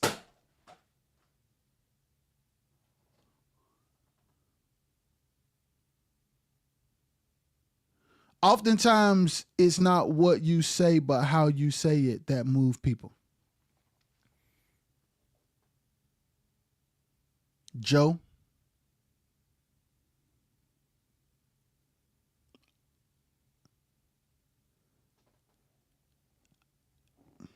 let me say this correctly. Joe, when a person is content with where they are and they have ulterior motives, it don't matter how you say nothing.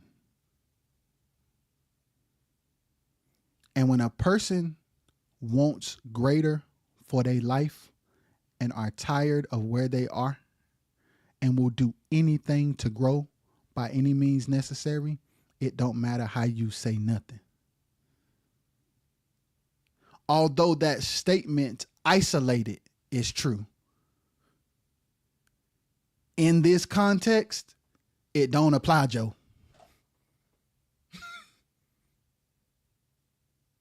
In this context, Joe, that statement don't apply.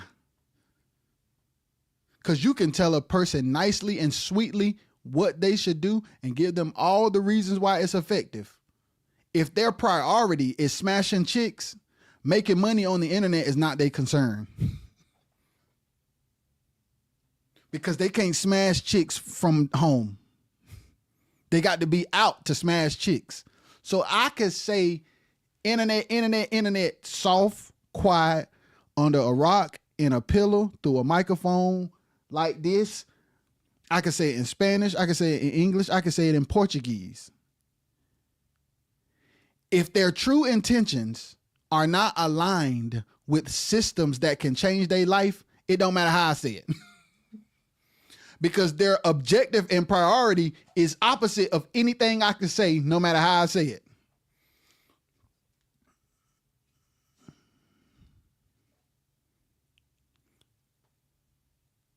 Anthony Darby said, outside of the stage, that's all most quartets have to make them feel like they belong or that's what I'm saying. When they don't realize, y'all don't realize how much y'all quartet groups. Now let me give y'all some love. Y'all don't realize that y'all are so dope that y'all could sit in a garage in the country with a cell phone on live and get responses and money and streams that you never would have dreamed of that a quartet gig cannot give you, bro. You could get way more validation sitting at the house. You could get way more validation sitting at the house. And you don't have to be eating Vienna sausages to get your ego stroke. You can get your ego stroke from the crib.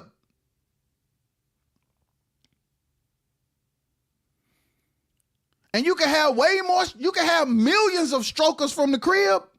You only got 2 strokers on the road. That's the problem I have. Their movement being based on emotion. They don't really want it for real then. That's what I'm saying. And my thing is, for those who want it for real, please listen to what I'm saying. There are way better ways to grow. For those who don't want it, here's what I'm saying. Don't hire people who want it and you use their hunger to grow to further your agenda to get your ego stroked. There's two groups of people that I'm talking to. The groups of people who want it, who are tired of the rat race. To you, stay home and get on the internet. To the other group of people who have ulterior motives, make sure that your whole squad, listen to me. If you're going to have ulterior motives, cool. But you need to interview your whole squad and make sure that they all have the same motives. Okay, if you like, hey man, I want to bust houses and smash chicks. Make sure you recruit only bust house and chick smashers. Because what happens is you're traumatizing and frustrating and dragging down and manipulating people who really want more so that you can smash chicks and bust houses. That's what makes it you wanting to do that is your business. But you taking advantage of people to further that is problematic. That's what's problematic. And for the ones who do want greater, the promoters don't think you worth it, so don't go. To the groups who want better, the promoters don't think you worth it, so don't go. Stay home and become worth it. Create content, stream, do a consistent release schedule, be on the internet every day, build a community, do a subscription platform, and build. Just sit at home with your crew and build. Watch your numbers go up. Watch your streaming numbers go up. Watch your bank account change. Look at the numbers of your YouTube. Look at the numbers of your, well, people ain't on Spotify no more. People about to boycott Spotify. But for the sake of conversation, your YouTube numbers, your Facebook numbers, your Instagram numbers, your Spotify numbers, look at them numbers and route you an independent tour in small venues, 25 to 50 people. And it don't need to be no big church that you can't afford. Find some venues that'll charge you $200 for 2 hours. And then do a meet and greet after party at a restaurant with top 10 VIPs. It ain't gotta be crazy. It could be, you could do a gig for 30 people in a city where people love you. You could do a gig at a coffee shop, at a bar that has a stage that does karaoke.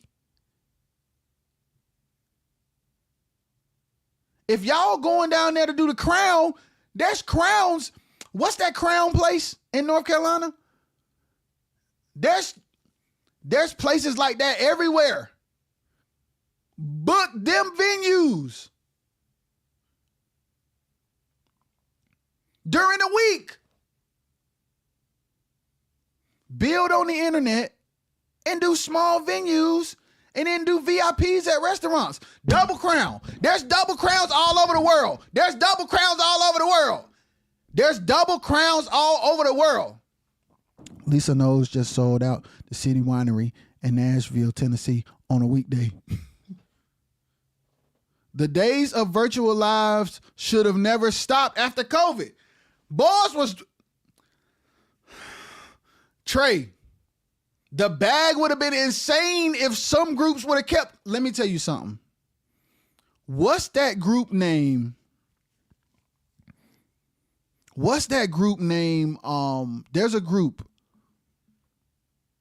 group who did a virtual concert and it smacked so hard, bro. Edwin Mitchell in the building. It smacked so hard. I can't think of their name. It ain't the Souls of Creation, but it's a group that either is in the same city as Soul Creations, or they like connected some kind of way. Cause that's kind of like, I think the bass player from Memphis, and he kind of like play for both of them or something like. Y'all help me. Y'all help me with this so I can remember their name. It's not the Souls of Creation, because I love them boys, but it's a group in their city. Is it the Chosen Brothers? Spiritual Soldiers. Yes, yes, yes. Thank you. If the Spiritual Soldiers would have did one of them lives once every month, oh, if they would have put out an EP and a live just like that once a month, boy, they would be huge. What in the world? Boy, when I saw that Spiritual Soldiers, I said, if they rinse and repeat this, they can make 10 grand at a gig. Because people will be like, please, please, I'm knocking the door down. I don't care where you at, I'm coming. If the Spiritual Soldiers would have broke that live recording thing down and put that on YouTube as multiple separate songs and rinsed and repeat the process of that recording more than one time in a year and had conversations about that I'm giving game and sat down and had conversations about those concerts and what they were going through and all of that, oh my God, they would have blew up Shuated. I'm telling y'all, in 2025, the slab ain't the way. Bro, when I saw that Spiritual Soldiers, I said, let me tell you something here. Let me tell you something here. Boy, if the Spiritual Soldiers would have did that more than one time, and if they would have broke them videos down and put each song on the internet, and if they would have made micro content of them songs and put them on TikTok and YouTube Shorts and Instagram Reels, bruh, that's what I'm saying. A lot of y'all groups have the in-house capabilities to do live sessions and studio sessions within your camp. Man, focus on that, man, and get off this slab. The slab dusty. And go book the double. There's double crowns everywhere. Lisa Knowles sold out the City Winery in Nashville, Tennessee on a weekday. Lisa Knowles sold out the City Winery in Nashville, Tennessee on a weekday. Somebody said, well, people ain't as big as Lisa Knowles. Everybody can't do what Lisa Knowles can. You can get on the internet and make content every week, and in 6 months, you can go book the double crown in your city or surrounding cities where your YouTube data tells you you have the most people.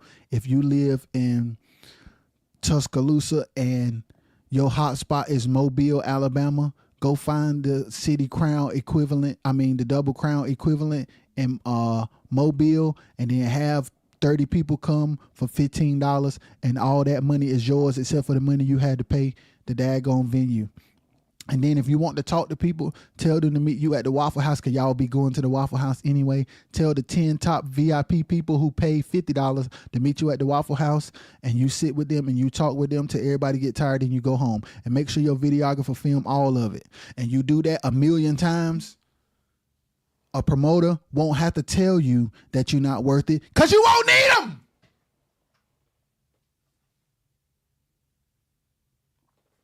You won't need them. You won't need them.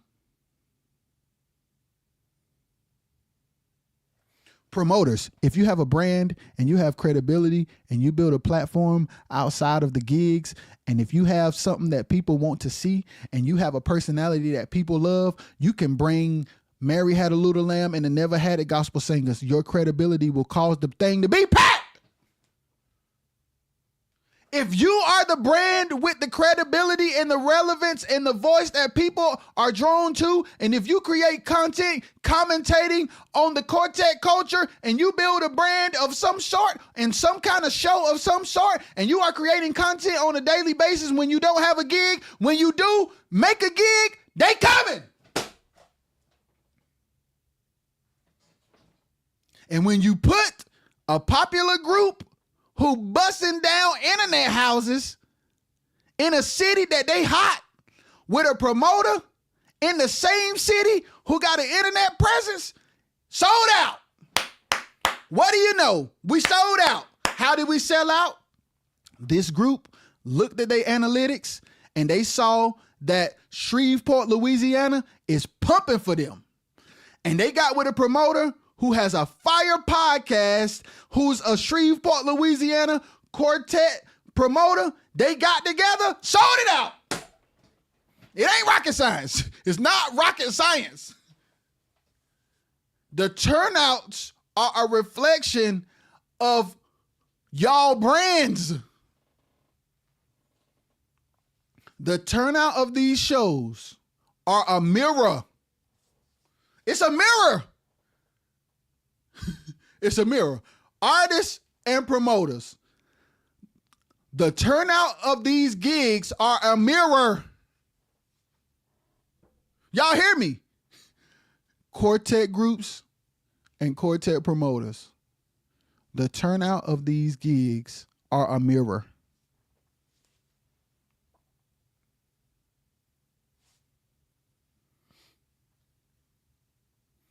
So on both sides, we need to build. On both sides, there needs to be more building. And there could be a lot more money already in the pipeline before we even announce an event if we do more building. Y'all, I watched an interview of Country Wayne. We all watch Country Wayne skits. Okay, I'm gonna go deeper. I'm gonna go deeper. Okay, I'm gonna give you this for free. My wife is going to hurt me, but I gotta give y'all this one. I'm sorry, wife. I gotta get him this one. Country Wayne is a comedian. Country Wayne is from the country. I forgot where he's from, and I don't want to get it wrong. But Country Wayne was a rapper, and he was a club promoter, and he used to get in trouble with street pharmaceuticals. Like almost really got in trouble. His daddy got in trouble for real with street pharmaceuticals. So he was already popular in his city, and he was a rapper, like a real rapper, like a career rapper. He discovered that he had a gift of doing comedy. So he started doing comedy. During the pandemic, he realized the power of Facebook and the internet, and he started making content every day. Eventually, he started making skits. He started making skits every day. Eventually, he started putting people in the skits. He created the character Drip. He has now, let me fast forward to today, is not the only person doing skits. Country Wayne has a whole media company where there are different actors, A, B, and C list actors that do skits that he don't even be in. Country Wayne makes 6 figures a month off just the internet. Ficky. Country Wayne makes 6 figures a month on just just the internet. Before he goes on the road, before he does comedy clubs, before he makes a movie, 6 figures a month on just the internet. So y'all watch Country Wayne every day, right? Y'all be ready to see the next episode. The question should be, okay, I'm a quartet group who really want to grow and really want to see my finances change, and I want to see people impacted by the thousands. God, if it's your will, millions. It's like, okay, well, how can I turn Country Wayne's model into a quartet model? How do I take what I see him doing and do it over here? And there are artists who are posting and treating music, I'm giving game, treating music and content like TV shows, bruh. And they eating without having to gig. And here we are making 10 songs for $1,500 every 3 years, doing gigs and anniversaries that don't pay, and calling that a career. And we swear we pro. 10 songs that are not songs that were written. They were songs that were arranged that already existed. Produced very fast on a very low budget. With no content other than available now to promote it. Doing shows for promoters who ain't paid us in the last 5 years. And that is our career. And then when people tell the truth about it, we're upset.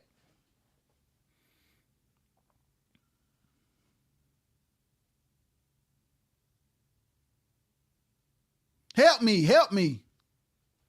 Help me. I don't understand.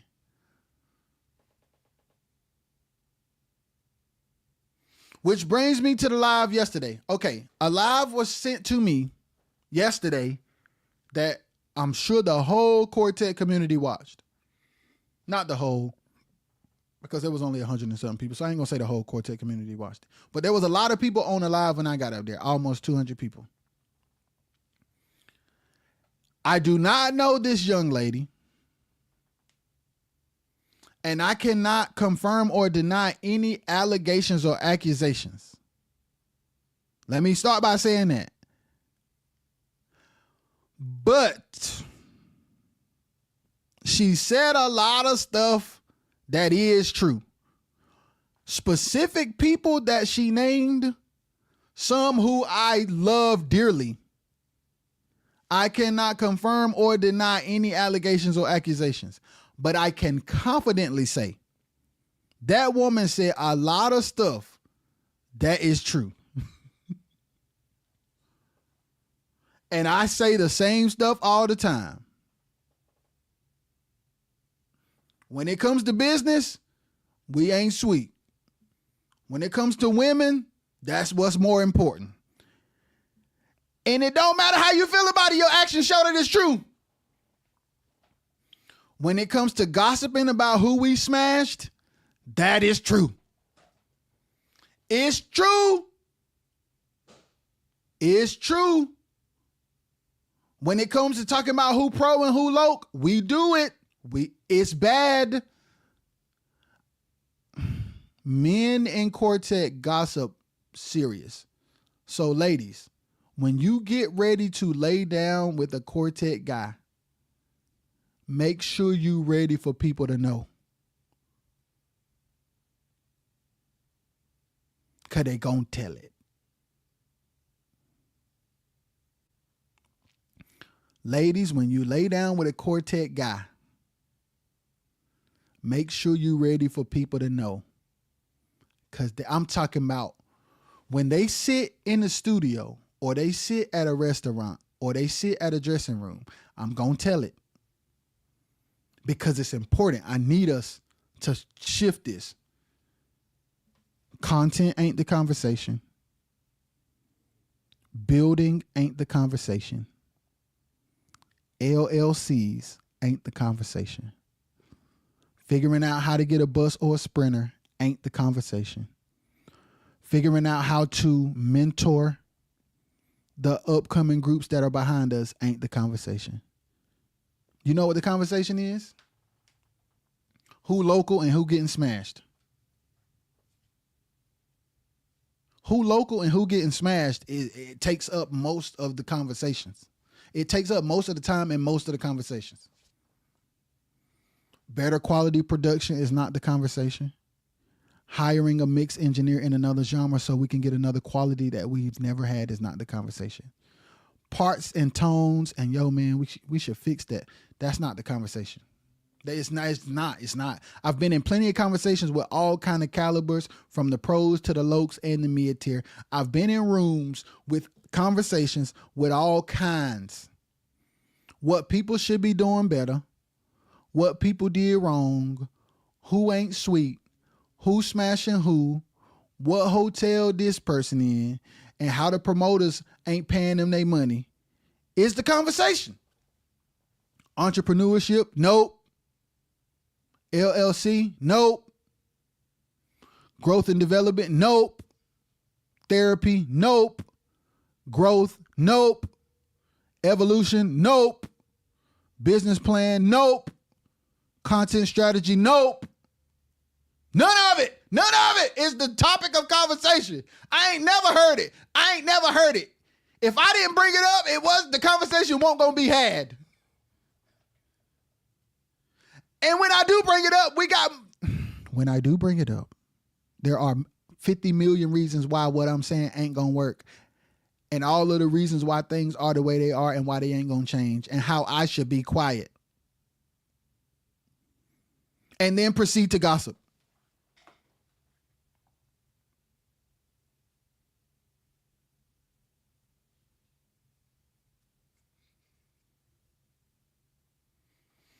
So the wisest thing we can do is unplug from the circuit and build and make wise decisions, guys. And if we are not interested in making wise decisions, respectfully have a conversation with the people in your camp who's trying to grow and let them go. Say, hey, I see your potential. I can tell that you're hungry for greater. And right now, that's not what I'm really on. So I want to give you the opportunity to spread your wings and play at church or build online or get with another group that will really serve you better, because I don't want to hold you back. Man, I would have so much respect for people because that's the truth. The truth is, a lot of people are being used to further agendas with a lot of good people are being used to further agendas with bad motives.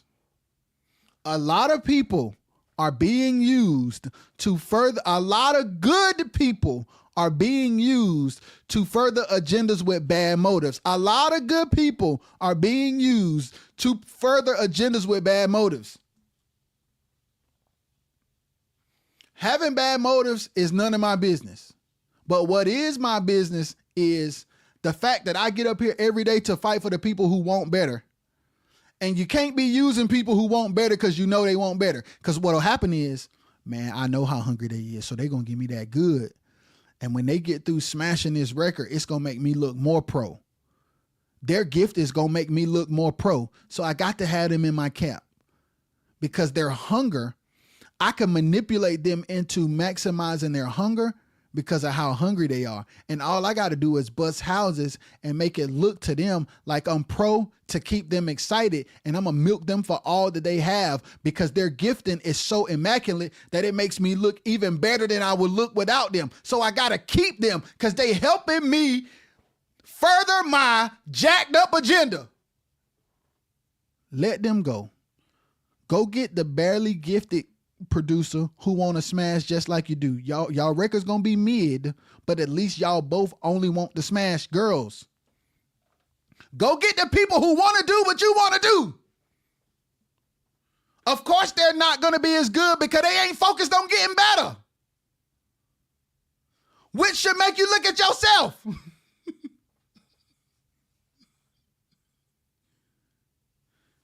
You don't want your kind around you because your kind ain't gonna make you look good. Why?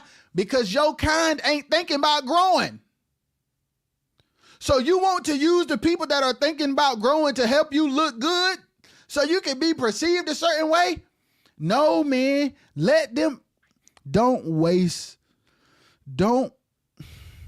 think so little of yourself that you manipulate gifted people into wasting their youth on making you look good.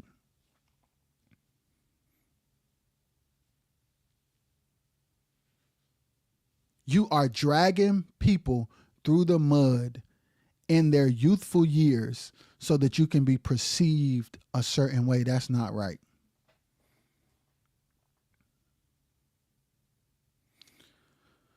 That's not right, man.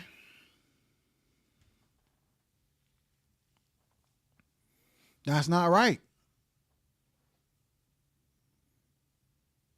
If your agenda is to be on the road to bust houses and smash chicks, that's your business.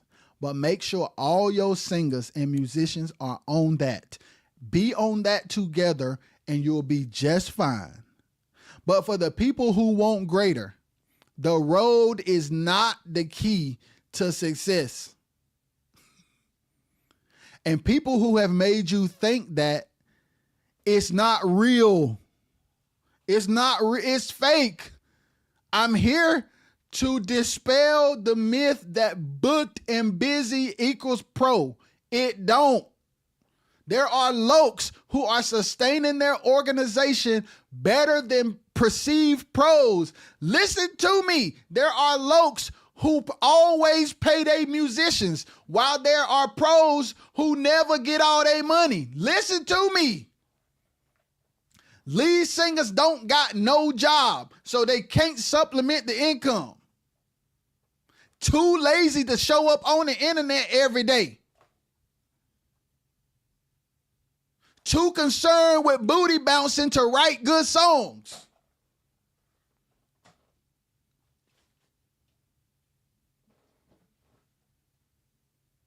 If you want greater, go sit down with your own thoughts and ideas, build a team around it, and do what the spiritual soldiers did 50 million times, and let the prosperity and the growth and the community and the opportunities come to you.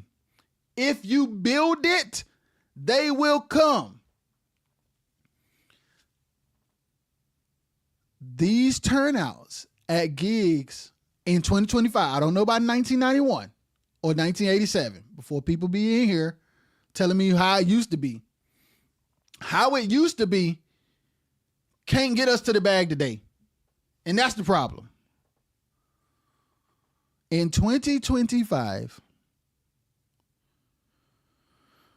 the internet is the domain in which you have possibilities to build and grow at a way more exponential rate than the slab. The internet beats the slab. If your objective is to grow, build a career, and take care of your people. If your goal is to go from city to city smashing women and you don't care about the money, the program circuit is exactly for you. But if royalties and publishing checks and successful tours and streaming numbers and putting your band on retainer and being able to afford a content creator and being able to serve as many people as possible, if ministry and community and love and spreading the good news is your objective, the slab is the last place you need to be.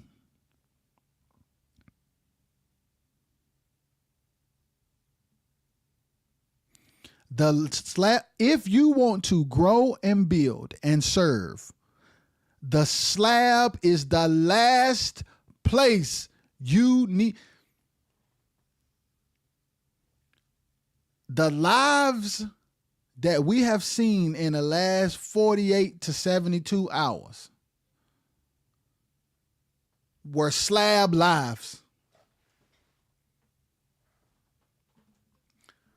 The lives, everybody in here and everybody that's going to watch this know what I'm talking about. The Facebook lives, the collective Facebook lives that we have seen in the last 48 to 72 hours are slab lives.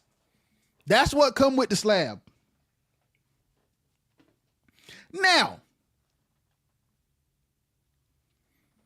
Lisa Knowles and the Brown Singers sold out the City Winery in Nashville, Tennessee on a weekday. Now,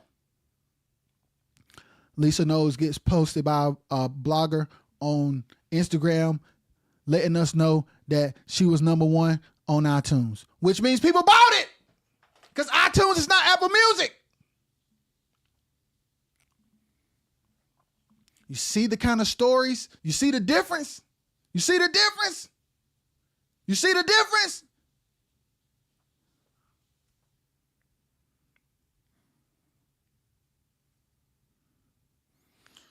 People can't stand Lisa, and people can't stand how much I rock for Lisa.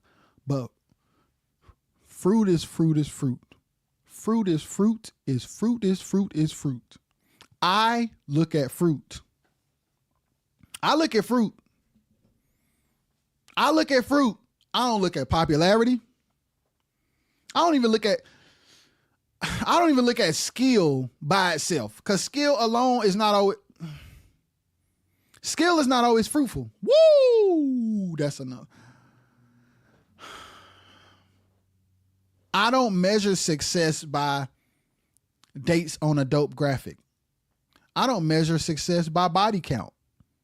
I don't measure success by ability to do runs. I don't measure success by tear jerkers, booty bouncers, or house droppers. I measure success on fruit, impact, numbers, sales, profit, residuals.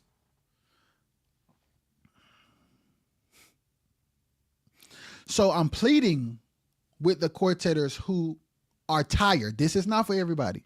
The pros who want to smash chicks and be seen as elite, I'm not talking to you. Band members that want to shed so that they can smash the girl, I'm not talking to you. Promoters who want to do gigs and don't think groups worth it, so they gonna sign a contract and not honor their obligations, I'm not talking to you. I'm not talking to you. If you cool with where you at, I'm not talking to you. So before you go to fussing at me and gossiping about me, I'm not talking about you. I'm not talking about you. For those of you who are comfortable where you are, I'm not talking about you. For the groups who want greater and ministry, groups who want ministry to be a priority, groups who want to build community, groups who want to see profit, groups who want to see growth, musicians and producers who want to do better projects, musicians and producers who want to be in life-changing rooms, promoters that want to be a part of events that change lives, promoters that want to build brands and build credibility so great that people trust their word. I'm talking to you. The slab is the last place you need to be.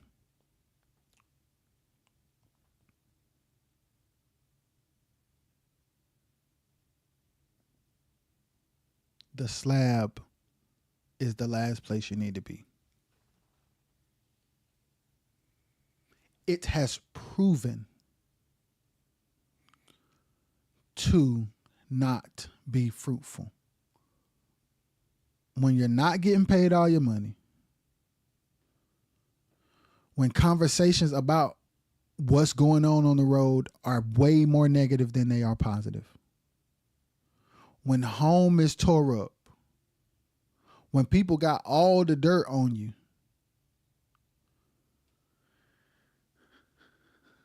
how is that the way?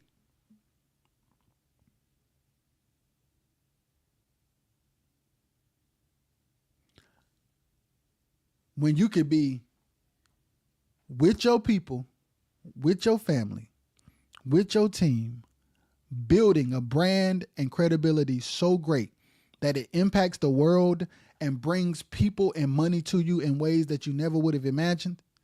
So much so that when you leave home, it's pandemonium in the best and most godly and productive way. Choose ye. Choose ye.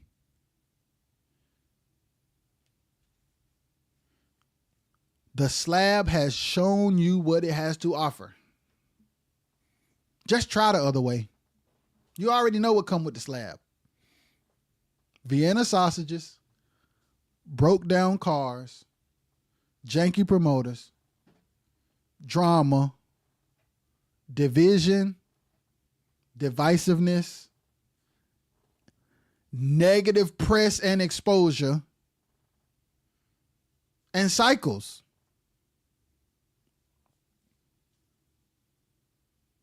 I literally just named everything that come with the slab. And false perception. That's a big one. False perception is a big one. If you want out of that, stay home and build. If you want out of that, stay home and build. I'm trying to tell y'all. Promoters, musicians, producers, singers, lead singers, content creators, videographers. Oh, yeah, I said that, TJ, no real money.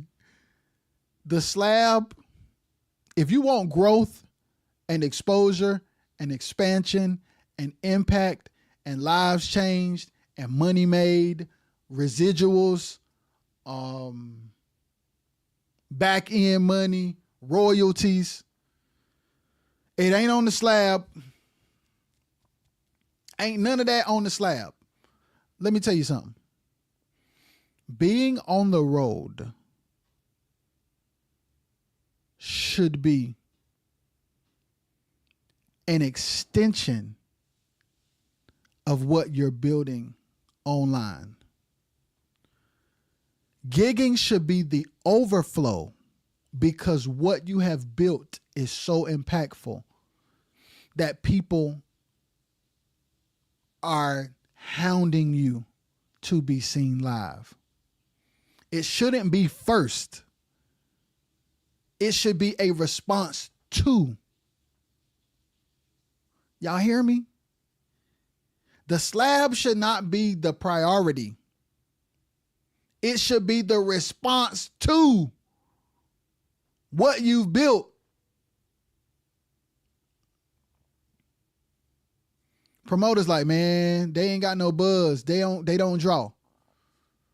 They should pay y'all. However, they not wrong. If a promoter gonna have a show, they should pay y'all, whether y'all draw or not. But it's still true that y'all don't draw. Promoters should not use y'all don't draw as an excuse to not pay y'all. But it doesn't mean that it's not true that y'all don't draw. So the promoter wrong for not paying y'all and y'all don't draw. So instead of giving promoters the ammo to justify not paying y'all, build. And once you spend, because here's the thing. Here's the thing about building. Here's the thing about building. Building online is free and it pays. Let me say that again.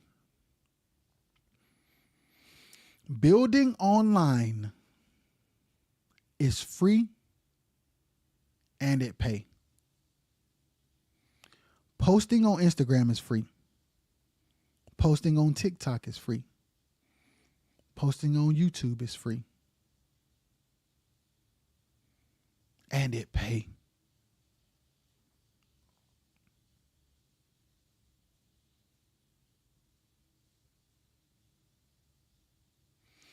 Put your producer, put your band on a little retainer. Hey y'all, I can't ask y'all to do much right now, but if we can get together once a week for an hour, if we can get together once a week for 2 hours and let's build this thing out.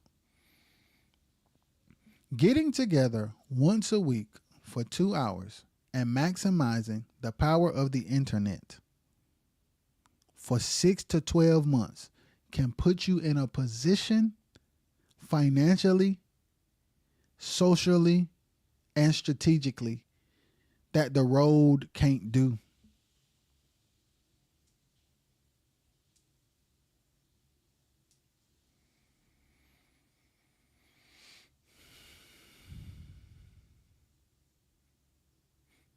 TJ is a living witness. He's been part of a brand and a guy who is doing some crazy things off of an app and a video and an internet show. And I'm talking about TJ. Is he a millionaire yet? I'm sure he is a millionaire. This guy, I ain't gonna say he a millionaire till TJ confirm. But I'm seeing him change lives off an app, 2 apps, and an internet show. TJ, please, I hope you're here to confirm. I'm watching this guy create opportunities for other people because he built 2 apps and got an internet show. He quit church. He was like, you know what? I've been church to church my whole life. I've been church to church my whole life. And I don't like what's happening with church. I love my dad. I couldn't be there for my dad. He didn't have a band back in the day. I used to sequence. Now I turn my sequencing method into an app. I realized that churches don't have big budgets, so I created apps for that. And now I use that revenue to create an opportunity for musicians, and I pay them. Guys, there are a lot of examples. I'm on Facebook and YouTube right now. If you're not on YouTube, go subscribe to go to RXS, type in RXS Entertainment and subscribe, because the Facebook deletes lives, but YouTube don't. So they're going to stay on YouTube forever. Right now, I'm on Rajay Lou page, which is my personal page, and Rajay and Shy page, which is a fan page. I have my personal page on professional mode, and Rajay and Shy is a fan page. Both are monetized. This live is being streamed to RXS Entertainment YouTube channel, also monetized. So I'm getting paid to sit up here and serve. So I'm serving and getting paid. I'm serving and getting paid. And if I had a team of people, bro, it would be crazy. Which is why I started the membership, because I'm like, hey, if I could get people, there's so much that could be done for so many people. It take money though. But money ain't on the slab. So I'm like, hey man, artists cannot afford quality production because they not making no money. So how can I subsidize that? How can I create a platform that will allow me to produce and write high quality songs for quartet groups who can't afford high quality production? Start a membership so that the fans can fund it. These are the kind of ideas. I literally started a membership. Become a TET support member today. Click the link. You can join the community for free. Become a TET member, TET support member for $10 a month. Your contributions will go to high quality songs being written, produced, and cut on artists. There's a list of artists right now that I made songs for who said they're going to cut them. Bree Holly is one. Suge and the Joy Girls is one. Chubbs, D Morton and Gifted is one. All songs that I've written live on here. Y'all can go on YouTube and see them. Michael Boone is one. Oh, Glorified is another. All songs that I'm going to record and produce on them, bruh. Funded by us. Become a TET support member today. And understand that the slab is not going to change your life. So if you own the slab to grow, if you own the slab to grow, the slab is not going to help you grow. If you own the slab to socialize, hunch, and feed your ego, if you own the slab to socialize, hunch, and feed your ego, stay on the slab. But if you are on the slab thinking that somebody's going to help you grow, give you advice, mentor you, and you see more money, it ain't happening on the slab. Get to the highs with a team of intellectuals that can help you turn your brand into a business. And then use the growth of your internet presence to create a demand for you to be seen live. And then use analytics to choose cities and states for you to book and promote your own shows in small venues. Pay for the venue and use the rest. The rest of that money is profit. There are double crowns everywhere. There are city wineries everywhere. There are small event centers everywhere. There are little churches everywhere.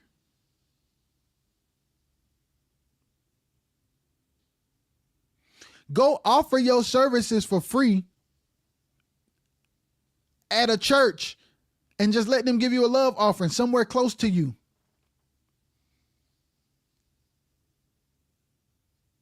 And then make sure you get the stream from them or have your own videographer and cut up your performance into cut up each song to be separate and put it on YouTube. Get your watch hours up. I think it's 1,000 watch. I think it's like, let me tell y'all what it takes to get monetized. Jacoby, what's good? Let me tell you what it takes to get monetized. YouTube monetization requirements. If you want to start earning ad revenue, your channel will need to have generated 4,000 hours of YouTube watch time over the past 12 months and at least 1,000 subscribers. This goal is very attainable if you consistently publish engaging content and aim to build an engaged subscriber base. Let me read that again because I read that insanely. If you want to start earning ad revenue, and this might not even be the updated one. If you want to start earning ad revenue, your channel will need to have generated 4,000 hours of YouTube watch time over the past 12 months and have at least 1,000 subscribers.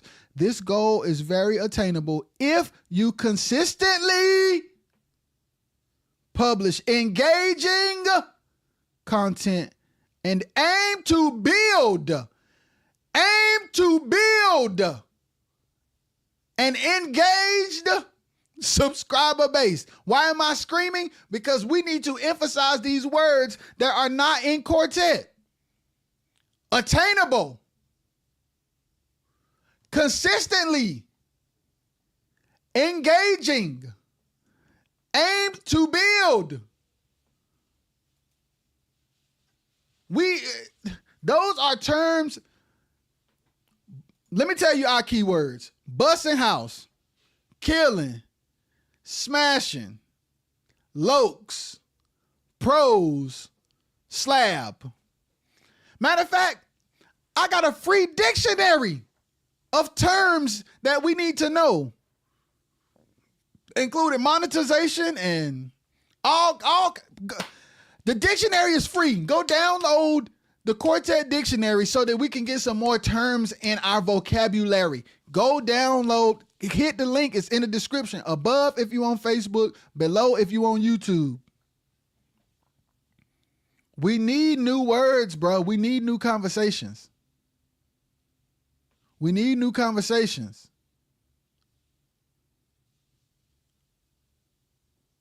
We need new conversations. Let me tell y'all the Facebook requirements to be monetized. Facebook monetization requirements. Who is eligible to monetize their Facebook pages on Facebook? Have at least 10,000 or 30,000 followers.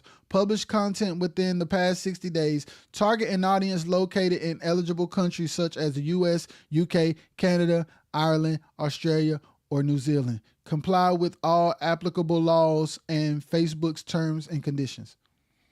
And if you're doing like the professional page on your if you turn your personal page into professional mode, I don't think it's even those requirements, because I ain't got 10,000 on my professional and I'm monetized and people can give me stars. You can sit on live and get stars just for talking.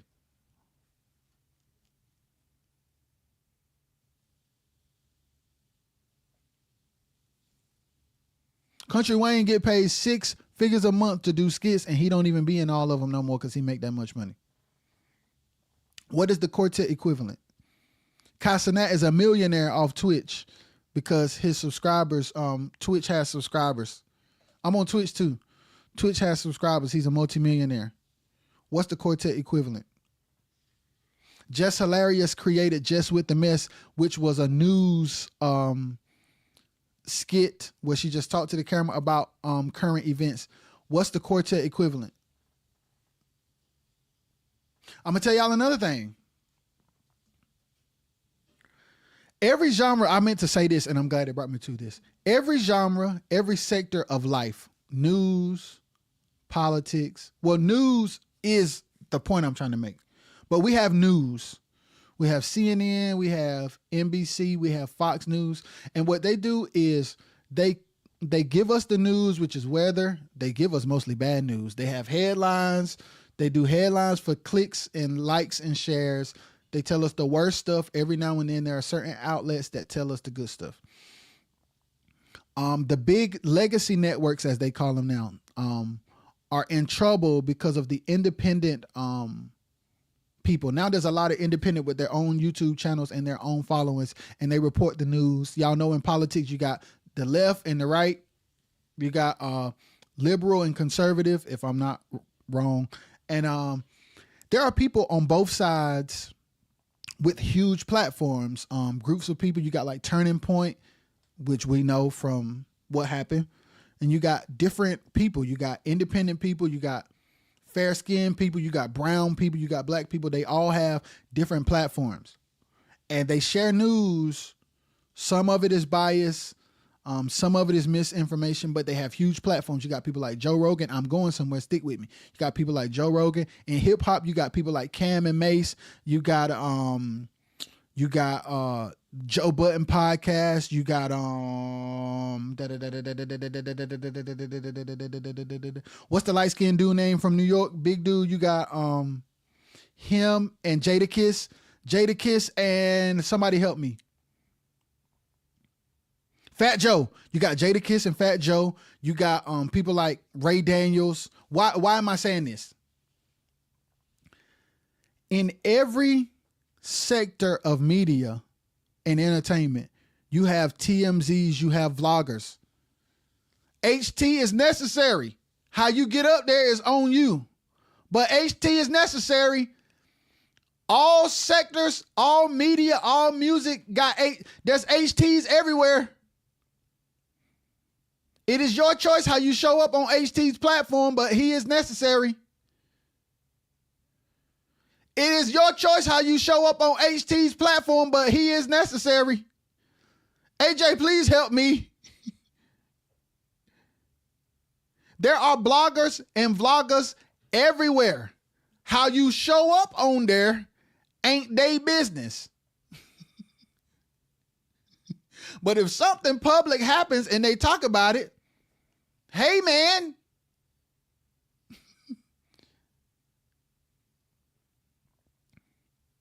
there are people who have vlogs and followings that artists need their audience for awareness.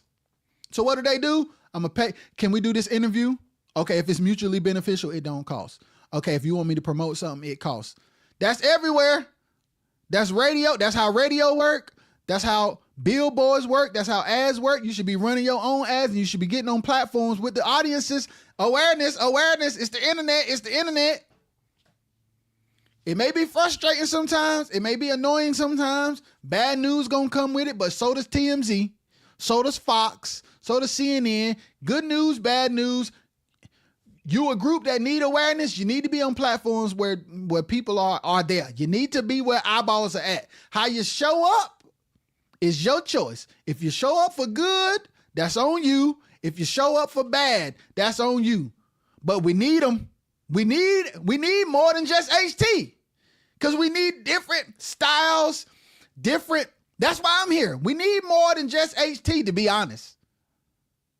Because we need perspectives and views and styles and approaches that can cover. We need a freaking. We need all of it. We need the award show. The criteria for the award show needs to push us to raise the bar. To Dev's point the other day. But we need all of it. But we need to have a standard though. That's the thing. Like the bar of us all needs to be raised way higher. Way higher. And I know money can cause us to look cheap. I know that. But there are ways to look pro. Ain't none of this. Well, some of this around me is expensive, but most of it has been accumulated over a long period of time. But there are ways to present ourselves with high production value without it costing a lot of money. But it's all necessary. To be honest, the least relevant thing out of all that I said, from Harold, from Gerald Tyson to HT to the young lady that went live, all of this stuff, the platform, the membership, being on the road, the least, the thing that we need, the thing that is the thing that is serving us the least is the road. And everything bad that comes, check this out. Everything bad that has been exposed in our genre is connected to the thing that's serving us the least, and that's the road. Imagine that. The thing that has exposed us the most, the thing that gives us the least amount of money, the thing that causes us to work the hardest for not enough, is the thing it's causing the most problems and serving us the least amount. The road is causing the quartet industry the most problems and serving us the least amount. The most that it's doing is stroking our egos and getting our rocks off. The highest form of payment from the road is ego stroking and rock releases. The most that the road is giving us is ego strokes, rock releases, and drama. HT is necessary. How you show up on there is up to you. HT is necessary. How you show up on there is up to you. Bruh, look at hip hop. Look at R&B. Look at country. The Bobby Bones show. Country music. When the Bobby Bones show come on, he play music and he talk about relevant things in country. Birthdays, good news, fans, bad news.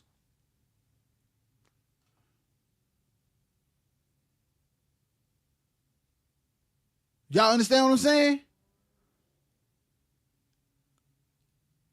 That makes sense? Who are the personalities in Quartet who have audiences? When it's time to do business, it's time to do business. If you're trying to promote a product or a song and somebody got eyeballs, that's time to do business. It's time to do business. That's time to do business. Do you know that we, melanated people, will be in our feelings to the point where we don't deal with people, while other people put feelings aside to do business? Did y'all know that? And you know that I just learned, oh my God, this is off subject, but it's on subject. Do y'all know that I just learned that we use the term divide and conquer wrong? AJ, if you in here, help me. I have heard divide and conquer a lot in my life. And the context in which I have heard divide and conquer goes like this. Let's separate so we can cover more ground. That is not what divide and conquer means, y'all.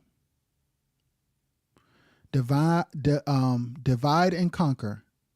The way I've heard divide and conquer all my life is, let's all separate so we can do more by separating. Let's all separate. You go over here, I'm gonna go over here, you go over here, so we can conquer all of it. No.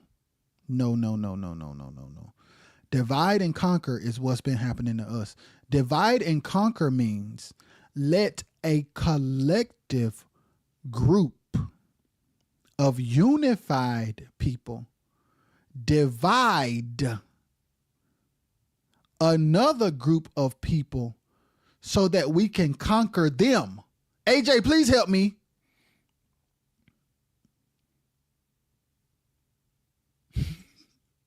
Divide and conquer in the way that we have heard it is not right. Divide and conquer means a group of collective people are going to manipulate you through systems and propaganda to have y'all fussing amongst each other so that y'all divide and we conquer y'all. Why am I saying that?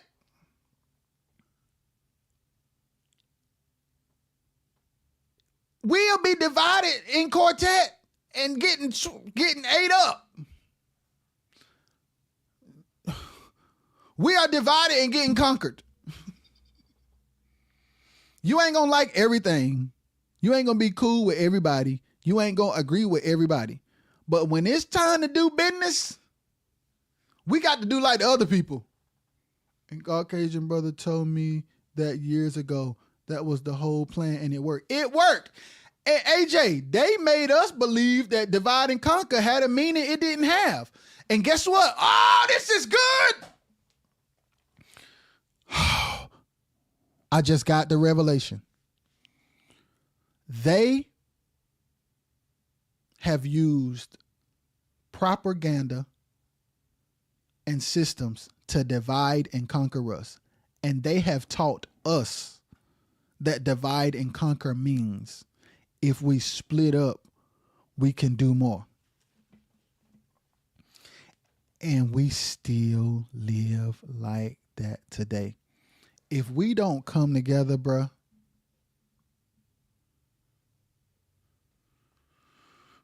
if there are major things in the way of us coming together, we need to have the hard conversation.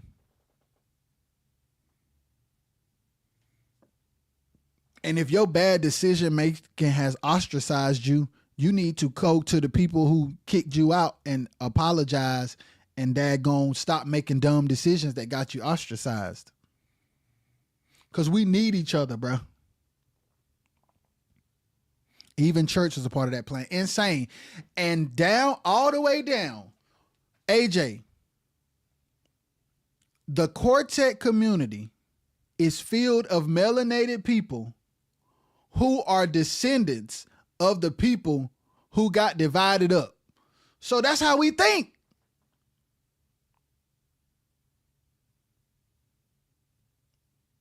We still think like that. It's so bad that we want to dump on each other while everybody is broke. It's so bad. I asked the lead singer one time, y'all, this is a real conversation.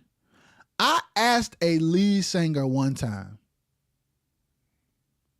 why haven't the top Quartet lead singers put their money together to have their own XM station? I didn't get no answer, AJ. I got every excuse. I did get an answer. But the answer was all of the reasons why it'll never happen. Because division was explaining the division to me was the answer to the question. I asked, why haven't all of the top lead singers put their money together to start an XM station? The answer was how divided we are. Man, that'll never happen. Because this person will feel like if they do this, then they want to get oh my God. And then other people, they like,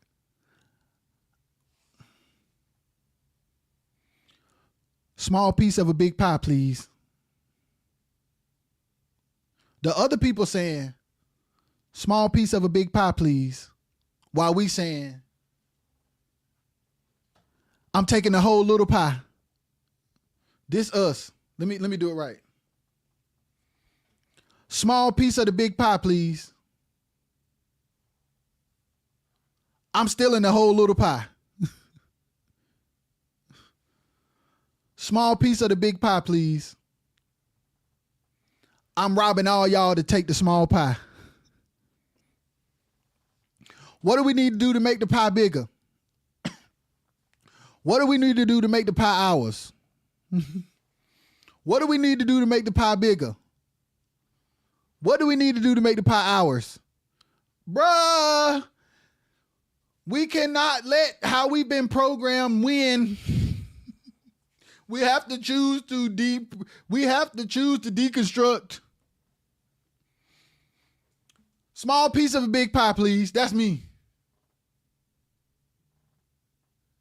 You got 10,000, you got 10,000, you got 10,000, you got 10,000. It take 50,000 to if it's 10,000 a piece and it take $50,000 to have an XM radio station. You get 10,000, you get 10,000, five of y'all give 10,000, we got an XM radio station. We just put our resources together to have a platform for the whole entire genre. Well, who gonna be the face? The one that has the biggest platform that can articulate their words the best. I don't care how long you've been singing. If this 25-year-old Turning Point USA, CK was the face, but it was funded by a elderly millionaire.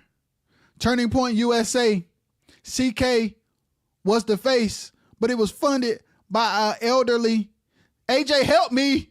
It was funded by an elderly millionaire.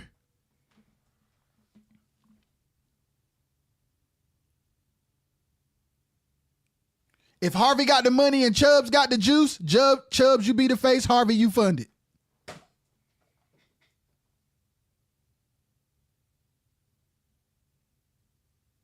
If Evelyn Turntine got the money and Lisa Knowles got the juice, Lisa, go crazy. Evelyn, you fund it. That's what they do. Which hand is it? That's what they do. That's what they do. If I pay for it, I got to be the face. I want to pour the most money into the person who could reach the most people. I ain't paying jack if I ain't being seen. I want the most qualified person seen, and I want to give them the most money that we can humanly afford to give them. I ain't paying for nothing if they ain't playing my song. My song ain't that good, so I don't even want to do music no more. I'm going to pay for you to do music and just give me a return on my investment.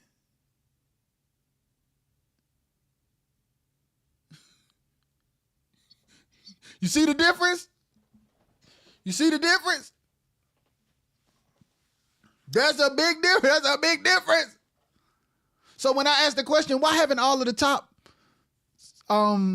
groups come together and made an XM station? The response was, man, that'll never work. God almighty knows. Yes, we have been conditioned to be that way.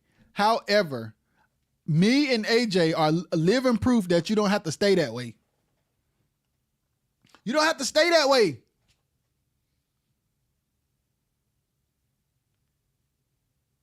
Another thing,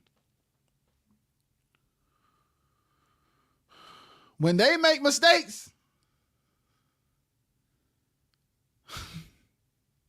They people, as bad as the mistake may be, they people, that's all right. Come on.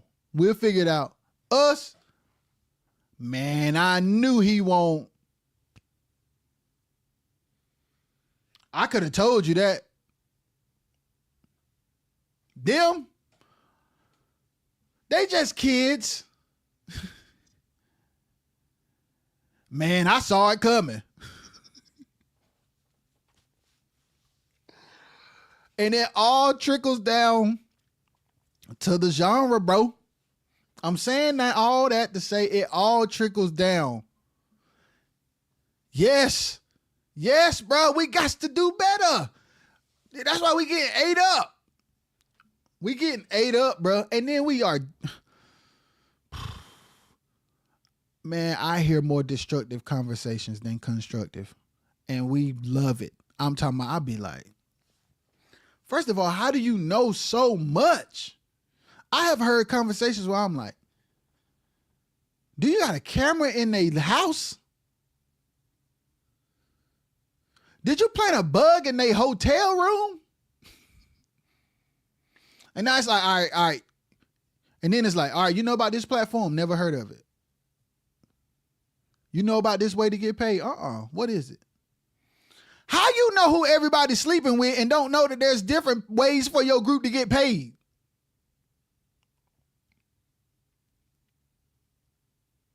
How you know everything that ain't gonna work and who gonna make sure it don't work, but don't know things that can work? How are you unaware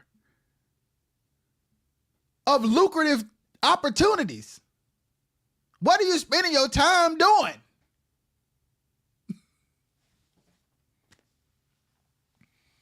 Am I tripping, bro?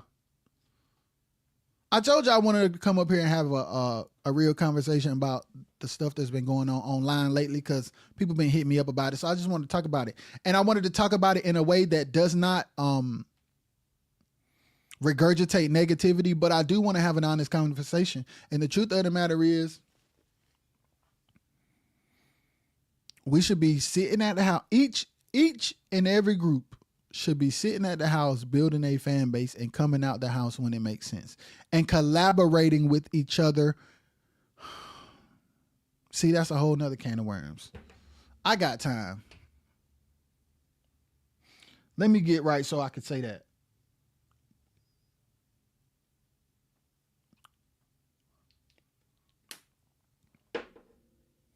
Collaboration over competition. Collaboration over competition. Collaboration over competition. Man, they got a bunch of features on their album. So, look at what Jacqueline Carr just did. Shout out to Alan Carr. Shout out to Alan Carr. Shout out to Alan Carr because Jacqueline is a Selvi,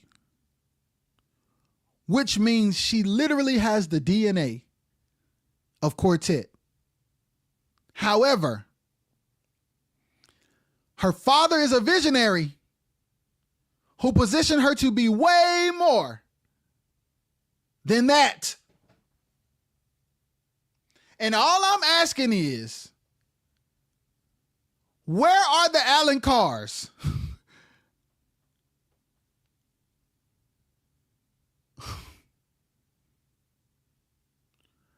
And I am hoping for Alan Carr's inside of the genre.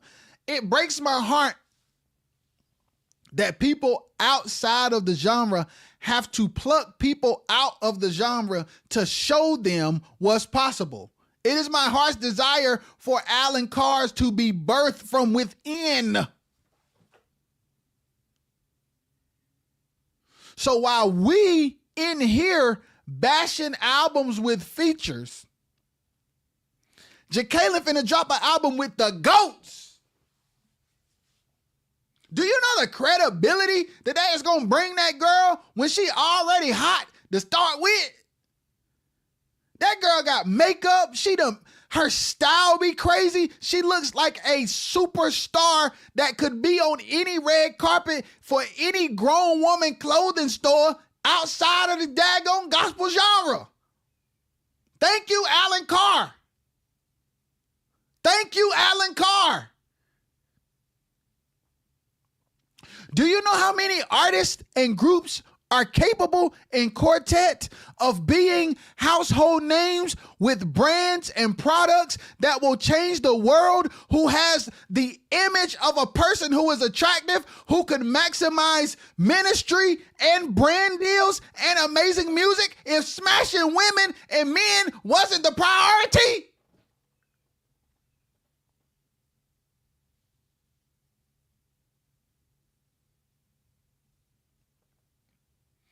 Do you know how many millionaires there would be in Quartet if you had the security to build instead of wanting to be fed by empty houses and pens?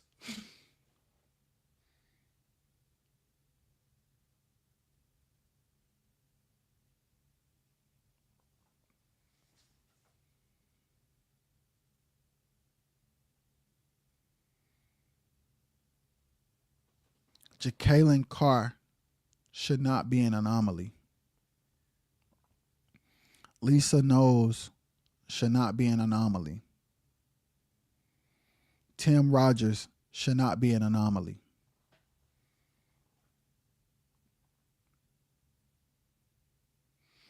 But there's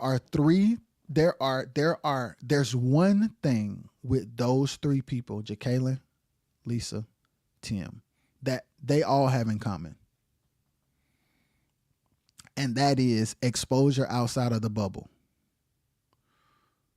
And being willing to either make the decisions or follow people who make the decisions, who are informed outside of the bubble and have the security and the confidence and the knowledge to make a step in the opposite direction of the destructive bubble. We need more artists and promoters and creatives and musicians and producers who will go seek out information, who will step out of the bubble, learn and apply. We need more artists, musicians, producers, promoters, and creatives to step outside of the Quartet bubble, learn and apply. The slab is going to be the death of us.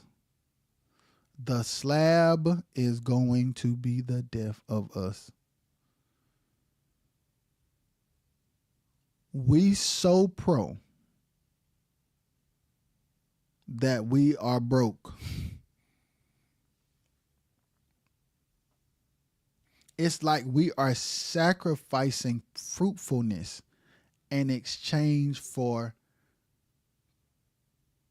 false professionalism.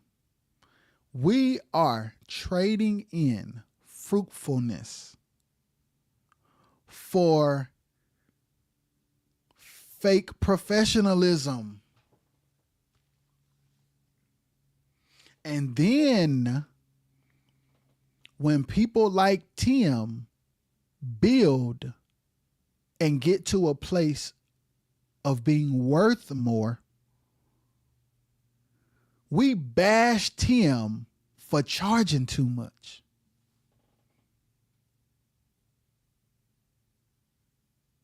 He's actually worth it, and you should be too. He's actually worth it, and you should be too. If the promoter can't afford him, they shouldn't have him. If the promoter can't afford him, they shouldn't have him. When your brand and your status and your following and your intellect and your when all of your stuff starts to rise, today's price can't be yesterday's price. Y'all, what in the world? When you grow and you build and you expand and you multiply and you're exposed to more and you learn more, today's price can't be yesterday's price.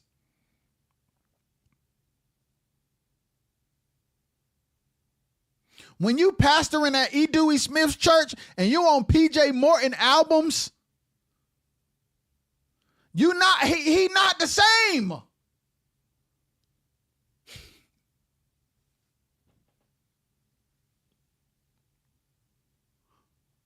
When you got records with Tweet, you're not the same.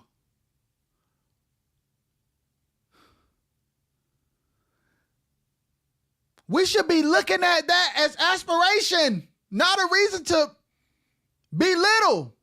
How we bashing expansion? It's almost like if you not struggling in this bubble,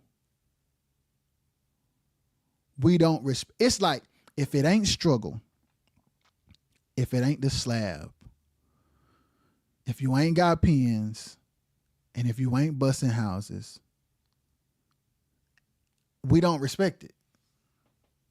It's backwards.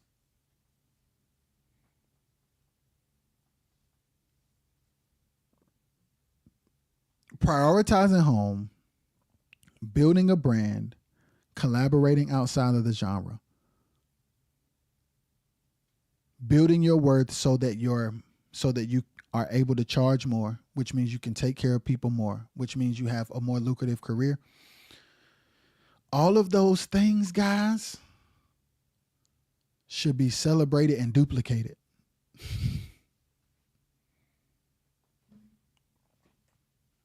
You know how we talk about crabs in the barrel? When somebody is almost out of the barrel and we say they charge too much or they ain't worth all that or they can't even sing that good, that's you. That's you at the bottom of the barrel. Pulling down. When you say, man, but he cheating on his wife though. Man, you ain't heard he got fired from that church. And man, you ain't heard that girl, man, she went, man, he paid for her to, you know what? Man, you know, she didn't earn that, man. You know, they was down there in the, man, that joker eloped, man.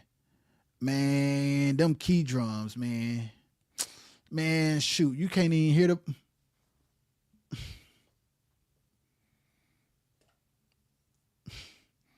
as steady pulling down. That's where the crab in the buckets come from, y'all. Every time y'all make a statement like that, with ill intent in casual conversation, whenever y'all make statements like that, with ill intent in casual, regular, everyday conversations, if 80% of the genre is doing that, where the genre gonna go? If there's no collaboration, if there's no reconciliation, if there's no above board building, if there's no good business, if there's no groups building brands online, if there's no promoters creating an internet presence, if there's no coming together of resources and funds to build platforms to uplift people, where y'all think the genre gonna go? Up. The next time you have a conversation, the next time a Quartet person have a conversation with another Quartet person, as you're talking, ask yourself, is this conversation helping or hurting?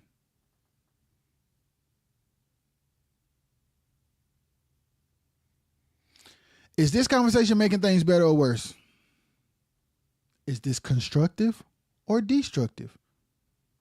That's what I do. That's how I gauge how I should interact with people in conversations. Is this constructive or destructive? Nah, man, I'm good. And then throw something positive in there and see what they say. Man, that joker eloped, man. They're a regional group, man. But they background be tight. Man, it's all right. I mean, nah, it be tight, bro. It's tighter than and name a pro group.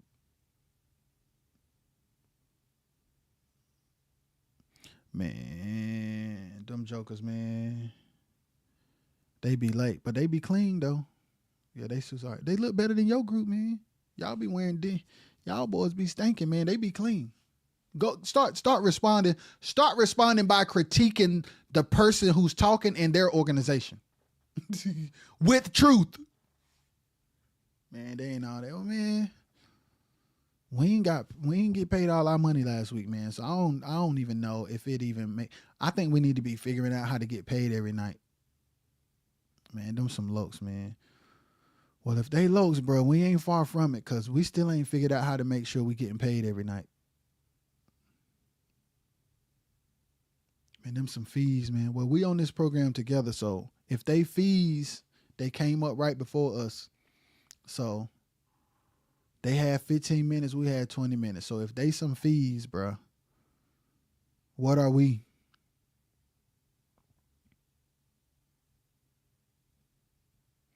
Man, you heard about him, man? He was like, they said, man, he got caught up. Well, man, I saw your wife and your girl in here tonight, man. So I don't even know if it's appropriate to discuss that. Man, you hear about dude, man, he took old girl to the clinic. Man, I ain't gonna lie, bro. I still ain't told my woman about this baby in Arkansas, man. So I ain't got a dog in that fight.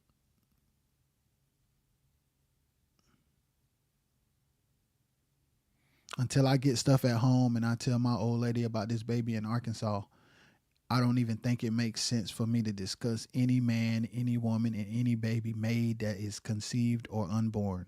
I don't think it's my place to have an opinion when my old lady still don't know about my baby in Arkansas.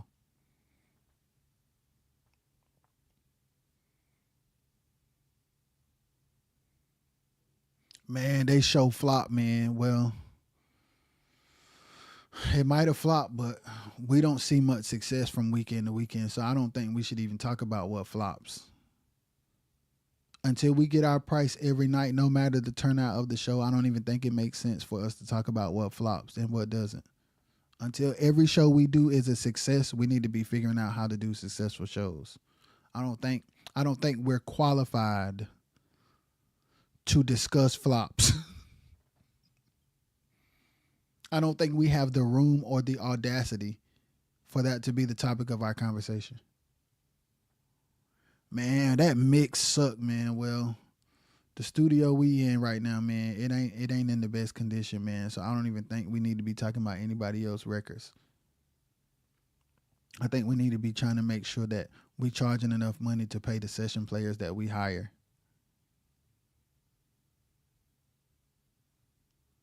So what somebody else's records sound like, I don't think that should be our concern until we can raise our budgets and do right by our people and make sure everybody good. I don't think other people's records is something that we should even discuss.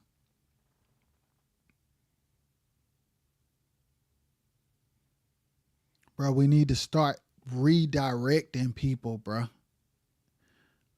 We need to start redirecting conversations. For those who want to see better and do better, when you in those environments, start redirecting the conversations. Start bringing, every time somebody say something negative about somebody, always you turn that thing back to you and the person's downfalls in the conversation. Be brave enough to put yourself in it. Man, you see that live, man, where they was talking about how that girl, that dude wife hit that girl up. Well, man, shoot, man. I got enough going on that my wife don't know about, bro. So I ain't even gonna lie. The last thing I want right now is for that to happen to me. So I ain't gonna speak on it. I don't think I can afford to speak on it. We both married and we both be out here on the road together. So we're lucky it won't us. So let's not talk about that. Because we are very lucky that it won't us.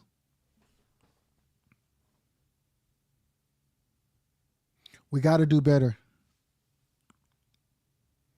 We got to build. Build, y'all. Build. And the slab should not be the priority if you are trying to grow and build. If you would like to serve and minister and have a fan base and have a profitable business and sell merch and get residual income and get royalties, the slab should be at the bottom of the list. Being on the road should be in response to the demand. It should not be first, because if you continue to leave it as number one, you're going to continue to go to shows for promoters who don't think you're worthy, who still want you anyway. Playing to senior citizens, pens, children, and groups. Until you make a decision, bro, you got like, okay, you don't think I'm worth it? I'm not coming. I respect you for what you think. That's your money, that's your show. I'm gonna stay home. And build. In the comfort of your own city, with your people, just build. Be safe, be integral, be responsible, be reliable, be honest, be consistent, be loyal, and build. I love y'all, man. I'm out. Peace.